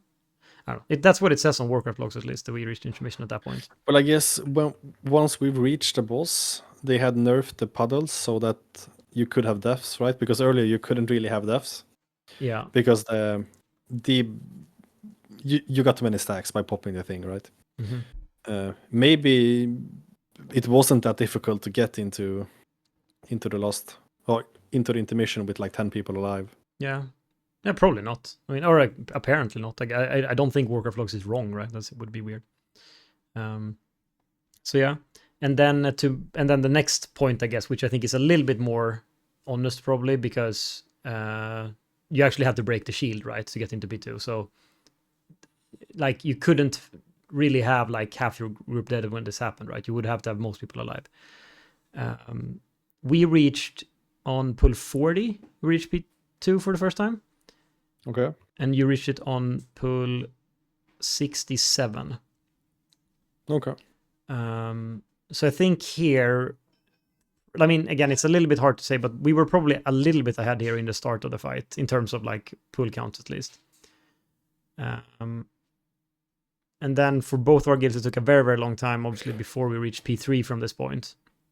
So I guess we can talk about P2 first before we, move on to that. If that makes sense. Yeah. But that's where we are now, basically. Like we took between 67 and 40 pulls to get into P2. And then obviously we kept wiping a lot in P1, of course, after this point as well. Because like, for example, like for us, I know that the first time we reached P2, we immediately wiped before the knockup anyway. I don't know if that happened to you guys too, but that's how it happened for us. We didn't even get knocked up to the platforms on the first pull. Okay. So I don't remember that specifically. Okay. Yeah, so I mean P2, I think I have to say I don't really like P2 that much, I guess. I don't know, how do you feel about P2? I think P2 is the least fun phase out of P1, P2, and P3. I feel like it took longer than expected to progress through, and I'm still really not sure what the difficult part of the phase was. Like, honestly, I think the hardest check is throughput or healing. Yeah, I was gonna say I think we died to healing a lot in that. I mean, of course, people died to stupid random mistakes, but I feel like people definitely died to healing there. I don't think my side died much to healing, and I think that's Gamer. I swapped side as well. But yeah, I'm playing press, and press is quite strong in that phase as well. Obviously, there were some sort of throughput deaths, but we had planned out the dispels and everything in beforehand. I think our healing cooldowns was sort of placed correctly from the start. Most of our deaths were due to either some sort of kick, some sort of portal issue. I know we had weak aura problems where people weren't unsure about when to go in. Like they were probably, I think the week aura showed that they had more time than they had. Yeah, the week where I wasn't 100% with the timings. Yeah, I know that someone else had issue with that as well. So we just ended up having to go by the cost bar, I guess. And then it just took 100 pulls or something to get P2 down, or not 100 pulls in P2, but I would estimate that it took us at least 100 pulls to get a meaningful pull in P3 from the point we got into P2. Well, I'll tell you in a second, but and it just kind of felt strange. I don't know. I don't hate anything about it. I just felt like we were there for a bit too long. Yeah, I mean, of course, here again, obviously you're gonna wipe in P1. You're gonna wipe in intermission 1 at the point you're progressing P2 as well, for sure. But yeah, for me, I think the phase felt a little bit like I don't like the pull-in mechanic. That felt awkward. And then the pull-in mechanic with the baits and stuff, and I don't know. Yeah, I don't know. It just it felt like a lot of running around weird stuff, you know. I don't know. That I didn't really love it like that. And then the gates, like I had the very last gate on my side, like the closing gate that never gets dispelled. Okay. Which, I mean, maybe that's the easiest gate or something. I don't know, but I never failed my gate. I never missed my gate. I mean, I don't like there was nothing to it. Like I get a timer and I run into my gate and that's it, you know. Yeah, I didn't do any portals, so I'm not sure, but that's how easy it seemed to me. But I guess that there are some timings or overlaps, or maybe just people are just squeezing out DPS or something. But yeah, I think having backups posed a big difficulty for us. I don't think people were agreeing on how the weak aura worked with backups. Yeah, so I don't know what you guys did, but at least what we did, we ignored the weak aura. Like everyone had a hard assign, and then we had hard assign backup person that would go backup. Because what the weak aura did, at least Northern Sky one that we used, it would say that it would take the next person in line, if that makes sense. Yeah. And be a backup, but that's not how we wanted it to work. We wanted to have everyone always does their same portal, and then we have a specific backup person that would back up instead. But that also didn't align with the weak aura, which was kind of weird. I don't know if you guys did the same. I think that's how we did it. Or I think we tried to go off the weak aura with the next person assigned. But then I think maybe this was a point where the weak aura timer wasn't correct. I'm not sure. But then I think we just ended up with everyone knows in which order they should go, and we just keep that same order, which is basically what the weak aura did, I think. And I'm not sure if we got better at doing backups, or if we got better at not needing backups. But it did improve at some point. Yeah, because I think I don't know, definitely not the one I was doing, because like the one I was doing was probably the easiest, because we were at least my guild was holding DPS there to get cooldowns back for the last phase. We were just AFKing anyway when I take the gate, pretty much. But I think there were some gates that were very close to a rest or like a pull-in mechanic, right? And so for those people, then you had to time it a bit better, right? You had to go and run in before the rest or right after the rest or whatever, depending on which gate you were taking. So I guess for those people, it was probably a bit harder. Okay. But I definitely feel like we just lost a bunch of pulls just to someone randomly forgetting to take the gate or something, you know? That definitely happened. Or to people having the week where I show the wrong timer or, you know, whatever. So, I don't know. A bit of an awkward mechanic, but at least from the way I interacted with the mechanic, it seemed like super easy mechanic. But again, I just looked on the cast bar and I was always the last one on my side, and there was nothing happening while I took my gate. So probably didn't have the hardest gate, really. Yeah. Yeah, I think we had more difficulty with the earlier portals than the later portals, and I think I would assume most of the fun in the phase must have been to coordinate damage. But honestly, I have no clue about the mobs or the checks or anything. I'm paying attention to purely healing, right? What do you mean coordinate the damage? I think people had to make sure that you had cooldowns on the correct adds and make sure they die in order for the rests to be correct.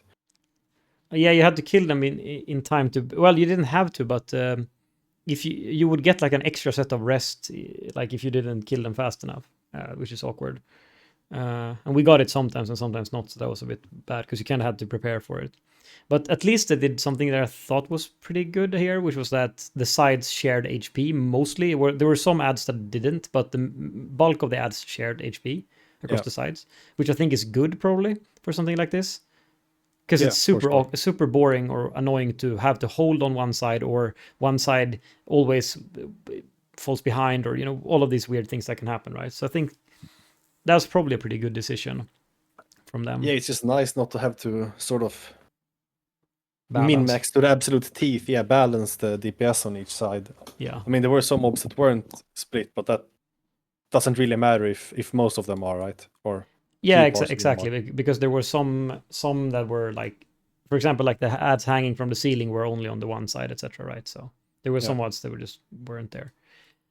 But yes, so I'll tell you then. So from, again, just a reminder, my guild first hit P2 at pool 40, and yours first hit it on pool 67. My guild first hit phase 3 on pool 163. Okay. And your guild first hit it on 182. So I think we pretty much took the same number of pools from hitting. Yeah, pretty much the same number of pools from the point where we hit.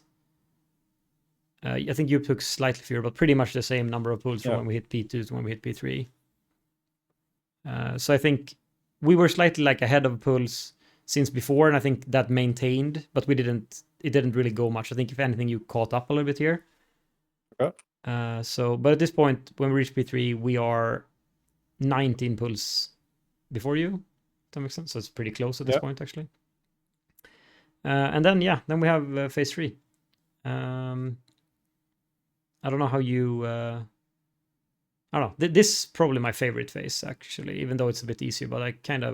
It's more of a hype phase, I feel like, than the other ones. Yeah, I can see that.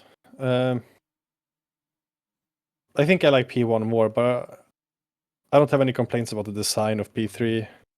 I think it was very. I don't know. It was the right amount of mechanics, and it was the right weight shifted to them. Like, if you look at it really simply, you basically have 3 points to worry about each phase, and they are all connected to sort of the essence / the royal condemnation, right? They time a little bit differently to each other, but basically you're gonna pick up essences, you're gonna get the ads. The second set, you're gonna pick up the essences, you're gonna get royal condemnation, you're gonna get new. No, you get the. Sorry, You get the ads, you pick up the essences, and then you survive the condemnation and kill the shackles. The tank mechanic doesn't really bother you too much, right? Like the small spiders, you pretty much just delete with the warrior. Probably fun for you. But then the boss just goes on repeat, but the timing changes like just slightly. And I pick up the second bomb, which essentially meant that I couldn't get the second royal condemnation. So my movement was kind of scripted, but it still wasn't like super easy to survive because I still have to heal. I have to get to my spread point after the portal, then I have to go back and drop the bomb, then I have to live the royal condemnation, then I have to dodge the lines. And it is kind of clean, I think. And fortunately for us, we didn't have to do the last overlap, which would have been very difficult with even more bombs, and that's an even tougher healing requirement, and you can't really have people failing, right? Yeah. You don't really have any backups, or very few backups at this point. I mean, all in all, had you assigned that? No. We assigned the people who were gonna pick it up, but we had that from like when we started pulling the boss, and then it became quite clear that we are not playing the last set of bombs. Like it was never the plan. If we got them, it was just everyone who can pick them up, try and live, get through the portal. Like just extend the fight. Yeah.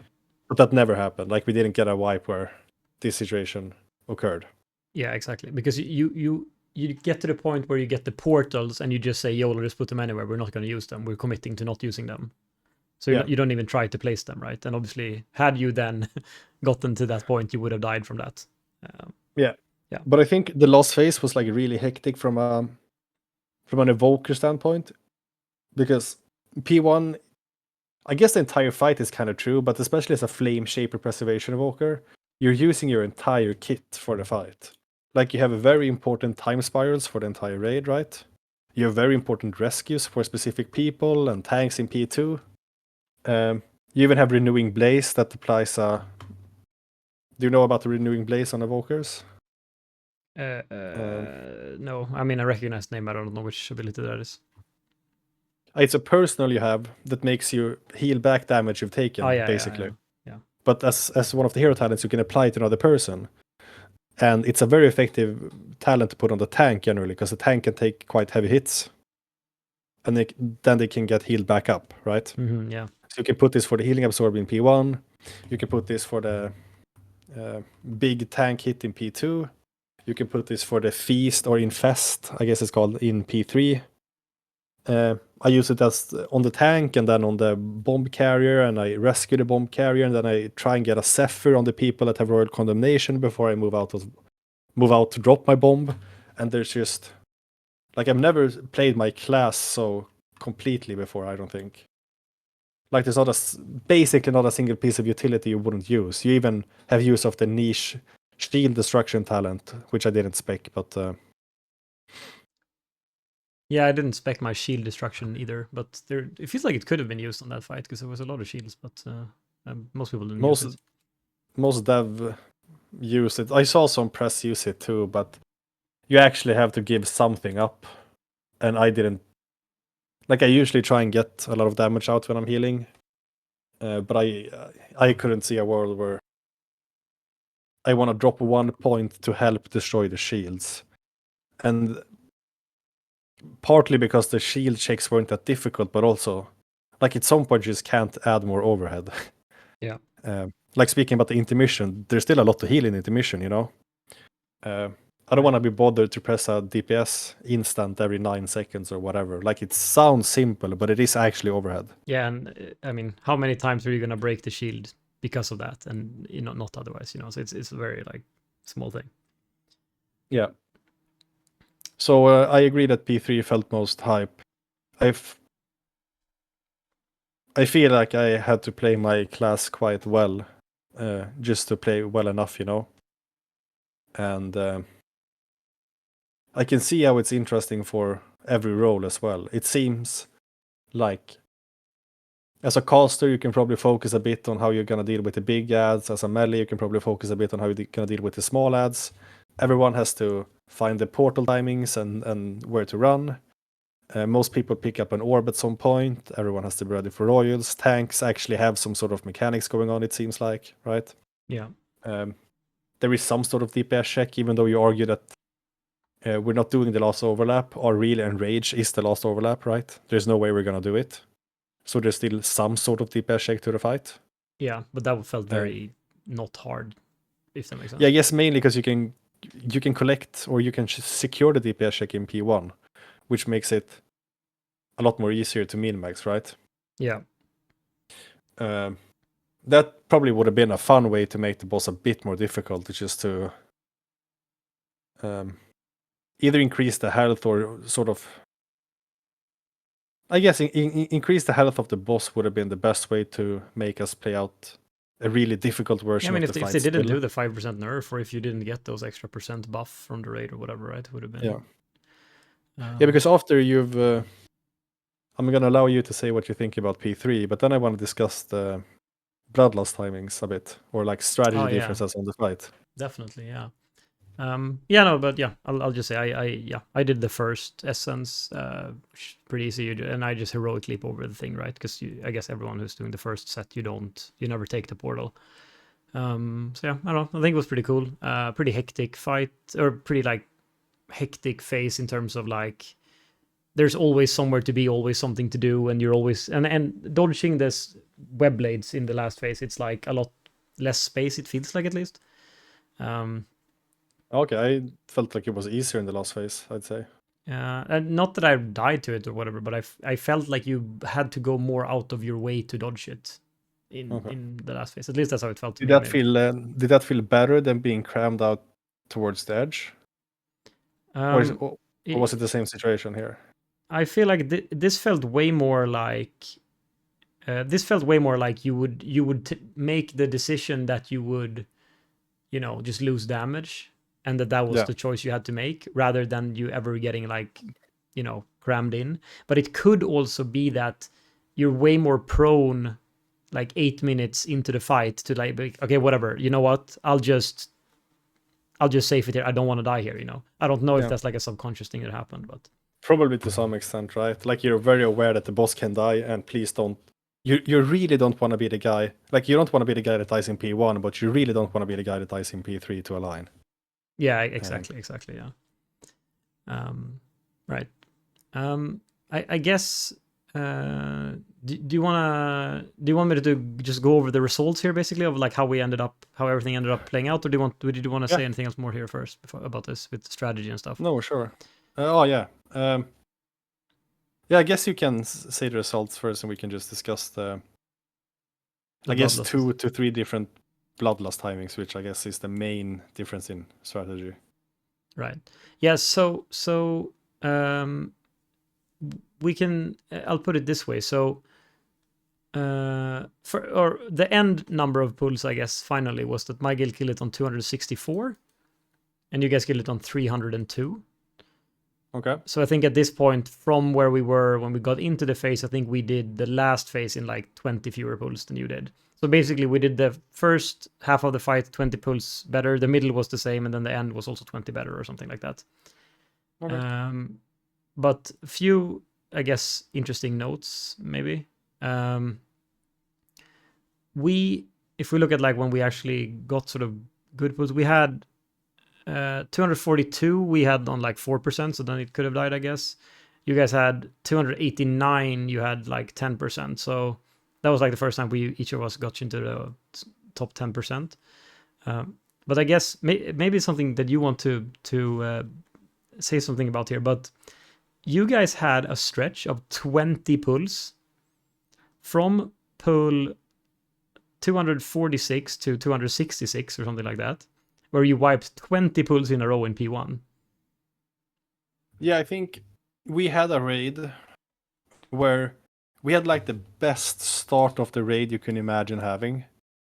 Like we were missing an evoker, so we subbed in another kind person from another guild who played as alt evoker. That was worse geared, right? Yeah. And then I think this was the same night. I might be confusing nights, but basically we had an evening where we had a really good start. Like we got into P3 like 4 times in a row from pool 1. And for some reason we just started Shane wiping in P1 after this. And then I think the mood just got shot, and we just kept wiping in P1 until we got back into P3, and then I think it started to be somewhat okay again. Because it's pretty rough to do 20 wipes in a row in P1, 250 pulls into the boss. that couldn't have felt great. I think there might be some sort of, like, maybe not because of the sub evoker, he played well as far as I can tell, right? But maybe there's some subconscious thing, maybe he fucked up something once, but like I honestly think we just started up way too well, and then we coincidentally had a few pulls after that was quite bad, and then I think it became sort of the attitude like, come on guys, we were in P3 just now, what the fuck are we doing? Let's go, let's get P3. Like we're obviously progressing deep in P3 now, let's go. Yeah. And yeah, it's like a and it can vicious just be cycle people starting reading start. or something, I don't know, but yeah, some sort of vicious cycle occurred on the back. I don't know if it's if you can see it on the graph, but as far as I can remember, we got into P3 back to back to back to back to back, and then we just couldn't get through P1.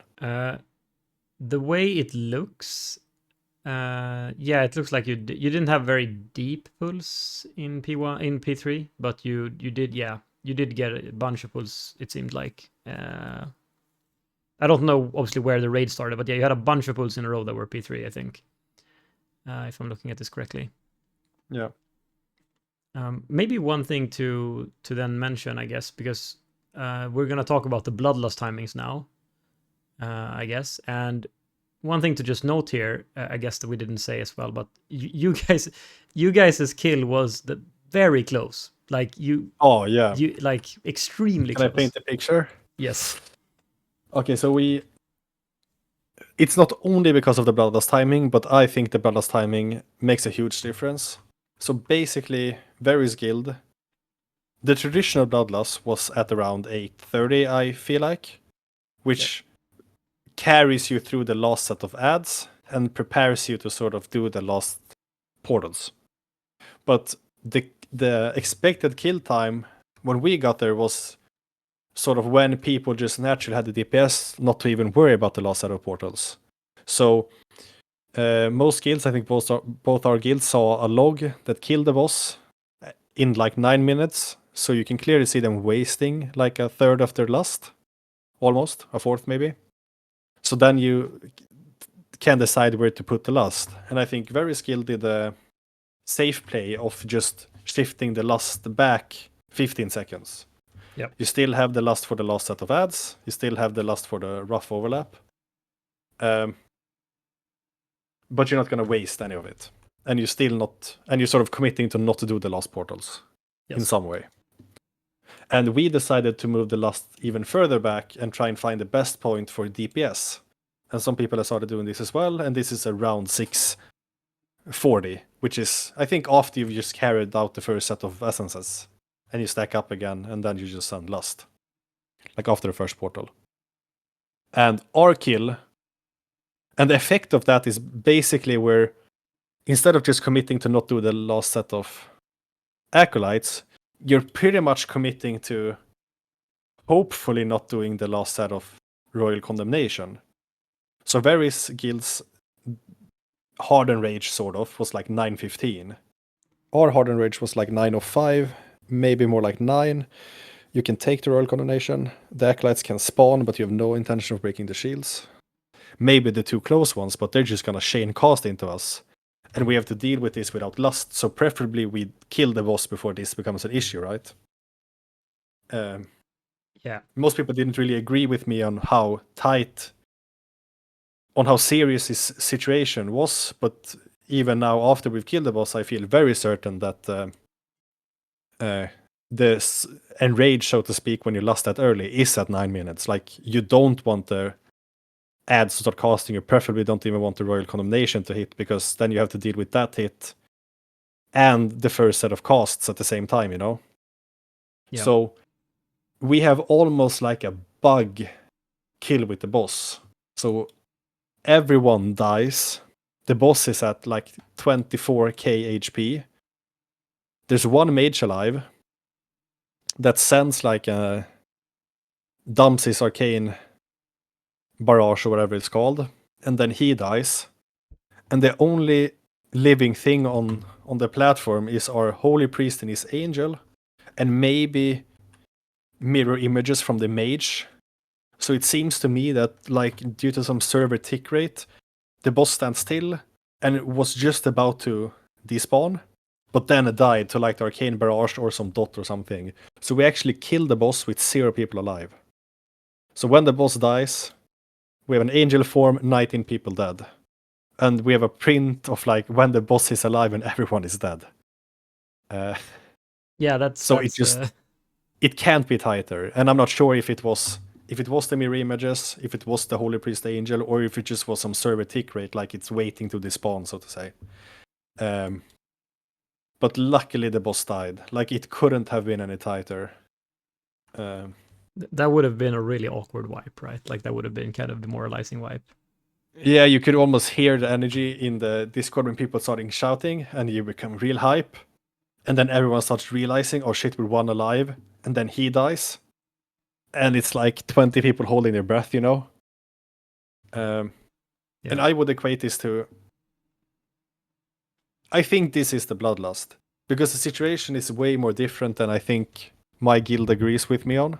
Where if we would have had the lust, the boss would have been on a higher percent HP.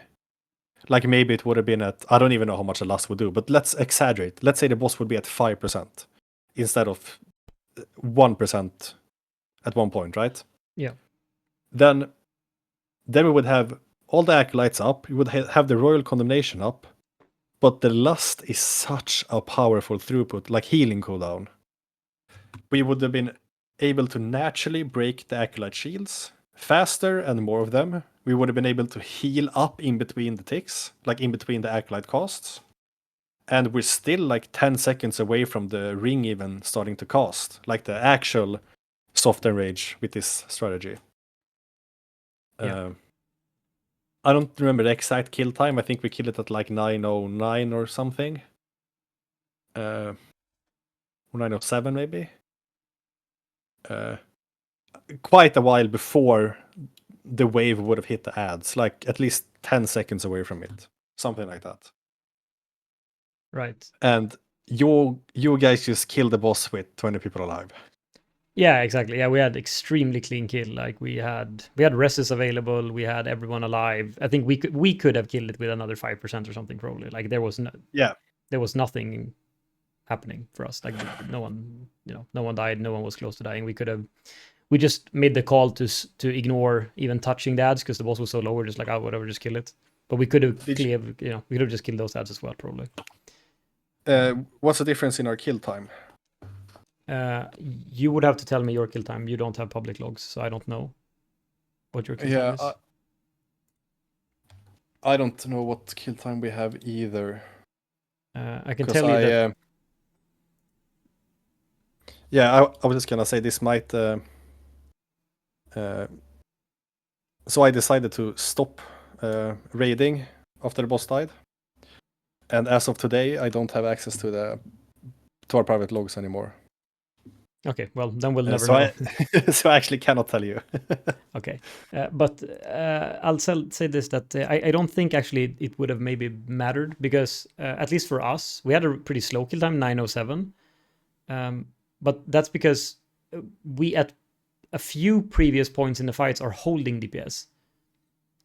We're holding DPS at the beginning of P2 before you get knocked up the first time. We're holding DPS at the end of P2. And so, I don't know, but this probably adds up to like 10 seconds or something maybe in the end. I don't know how much it is. Because we should have done that. We didn't really hold much DPS. But yeah, I guess what would have been more interesting is how long into P3 are we actually, right? That's probably more of like the interesting. Because I guess one more thing that we could mention here is that we, like on the last day, we actually looked and like my guild has significantly more damage in P1. I think we were something like 3 to 4% ahead, right? After. Yeah. I think we collected some of it to the last day, but you were for sure still ahead. Yeah. Which, this obviously also probably informed your decision to do this weird like boss damage loss as well, right? Because you weren't probably that well on the boss percent. I don't think so. Like, I don't know how much neither is to speculate, but from what I could gather, we just decided to do this lust because we just assumed we had the damage to kill the boss. And I think we falsely assumed that it would be worth. Like that I think we valued that having an earlier lust with more people alive is more valuable than having a later lust that's more safe, but maybe people are still dead. And from as far as I can see, we would not have had any issues beating the Ring 3 Enrage either way. And as far as I see it, there's no gain to do a boss DPS lust if you're not ignoring, like completely ignoring the last set of acolytes to the extent where you're sort of counting on or hoping that you won't get the last royal condemnation. Like it's not a hard wipe if you get it, but you really don't want to play. Like the less time you can play after that, the better, because then you just start dying, especially without lust, right? Yeah. So I think we just made a YOLO call and said, we think this lust is better. We're gonna send this lust. There wasn't much math or anything to it. And I mean, technically speaking, the boss died, right? Like it did, yeah. The boss died. We probably had one person dead. Like we didn't have a perfect pool and just make it, But it was close. Yeah. It was a crit away from being a disaster, Yeah, that would have been. It would have been interesting to see how many pulls it would have taken after that. Because sometimes it's just that you just kill it on the next one, or maybe it just be oh no 20 It could have been the next P1. day, you know. Yeah, exactly. It would have been, Yeah. which it probably wouldn't have been because that would have been a Friday, so it could have been the Sunday, and that would have been yeah, Really bad. yeah, really bad. Yeah, I mean, I think we had like a few other random things we could have mentioned today, but nothing super special really. But I guess we're pretty long already. We're coming up on that 2 hours again, Oh, okay. so maybe it's time to round off. I don't know. I mean, I think probably there's no one left. I don't know, listening. Yeah. Maybe Sosi is left still listening. I think he might be here. Maybe he can type a comment if he's still listening. But otherwise, I think maybe no one is around at this point anyway. So probably a good time to start to round it out. I think the only thing I want to say in regards of Ansurek is that the boss DPS lust will surely become the way to kill the boss going forward. I don't know if it's the next damage buff or the damage buff after that, but very soon this will be the strategy we implied will be the better option, right? Because you would have to have a very messy pull or very low DPS not to make the last royal check. I just want to see the P like the pull bloodlust, you know. But, yeah, but that was what I'm gonna say, that I'm not even sure that the 640, like the P3, the argument for the P3 lust has nothing to do with any mechanics. Like you get like a maximum of 10 seconds overlap with lust and the acolyte adds. So the argument is that you're an execute, hopefully, and you have 40 stack of spy masters on your 5 people that have it. And I would really want to double check that just a lust on pull in practice is not better. Because obviously pull P1 is the phase you play the most. P1 everyone has all of their cooldowns every time, no fail, right? yeah. It seems to me that even with, I don't care what's best theoretically, I think in practice pull should be better, right? I feel, especially since I feel like execute is bait. I don't think that's true. Like who do you have that's executing? You know, you I don't think have an arms warrior, that's for sure. Doesn't matter for Fury. You don't have unholy DK. I think Asa and Arcane both get some execute amp on 35. Yeah, but how like that's not the unholy DK arms warrior style execute, right? That's more like you do some more damage or like how strong is that execute? No clue, but it's not double damage, Yeah. And then Spy Master, yeah, I don't know. I don't play a caster, but maybe the Spy Master is crazy for all those people, and maybe it makes it worth for the entire raid. But then, just in your experience, do you think that all the 14 DPS will have all their cooldowns on any given pool lined up correctly and have not fucked up anything? Yeah, probably not. And also, again, you're gonna be way less comfortable. Like on pool in P1, you're gonna be very comfortable because you've been there 300 times. But the point where you're bloodlusting now, you've been there 5 times or 10 times when you kill the boss, right? So Yeah. I think that on this level of guild, I think you're pretty hard pressed to not say that it's better to lust P1 if you only do it for boss damage, at least. If you do it for other reasons, maybe you can do it in P3. But I think honestly at this point, if you're just doing it for boss damage, then I think P1 is better. Yeah. Or pull rather. I mean, it will probably end up there eventually either way, right? Because at some point you're going to be worried about when you can kill the boss. Like, will we get the full lust if you lust at 6:45, so the boss will die at 7:30, Yeah, I mean, this ICC buff will really increment, right? Yeah, when it's wait, what is it? 30% or 20? No, 20. Wait, what is it? What is the maximum? Is it 20%? I don't remember what it was. Something like that. Maybe it's 22.5 or something. I don't know. I think it's some even number, but whatever. We'll see. I don't remember. I thought it was 10 buffs. 10 buffs. Then maybe it's 22, or maybe it's 11 buffs and it's 25% or something. I don't know. Maybe. Whatever, some number. But yeah, whatever the number is, and also with everyone having 639 eye level, it's gonna melt, Yeah. Did you have anything else you want to talk about? Yeah, I mean, I guess just it's good that that we're better at ending the podcast than your guild is at ending bosses, because that was very close. But no, but I guess it's just the same as always. How do you sort of end the podcast?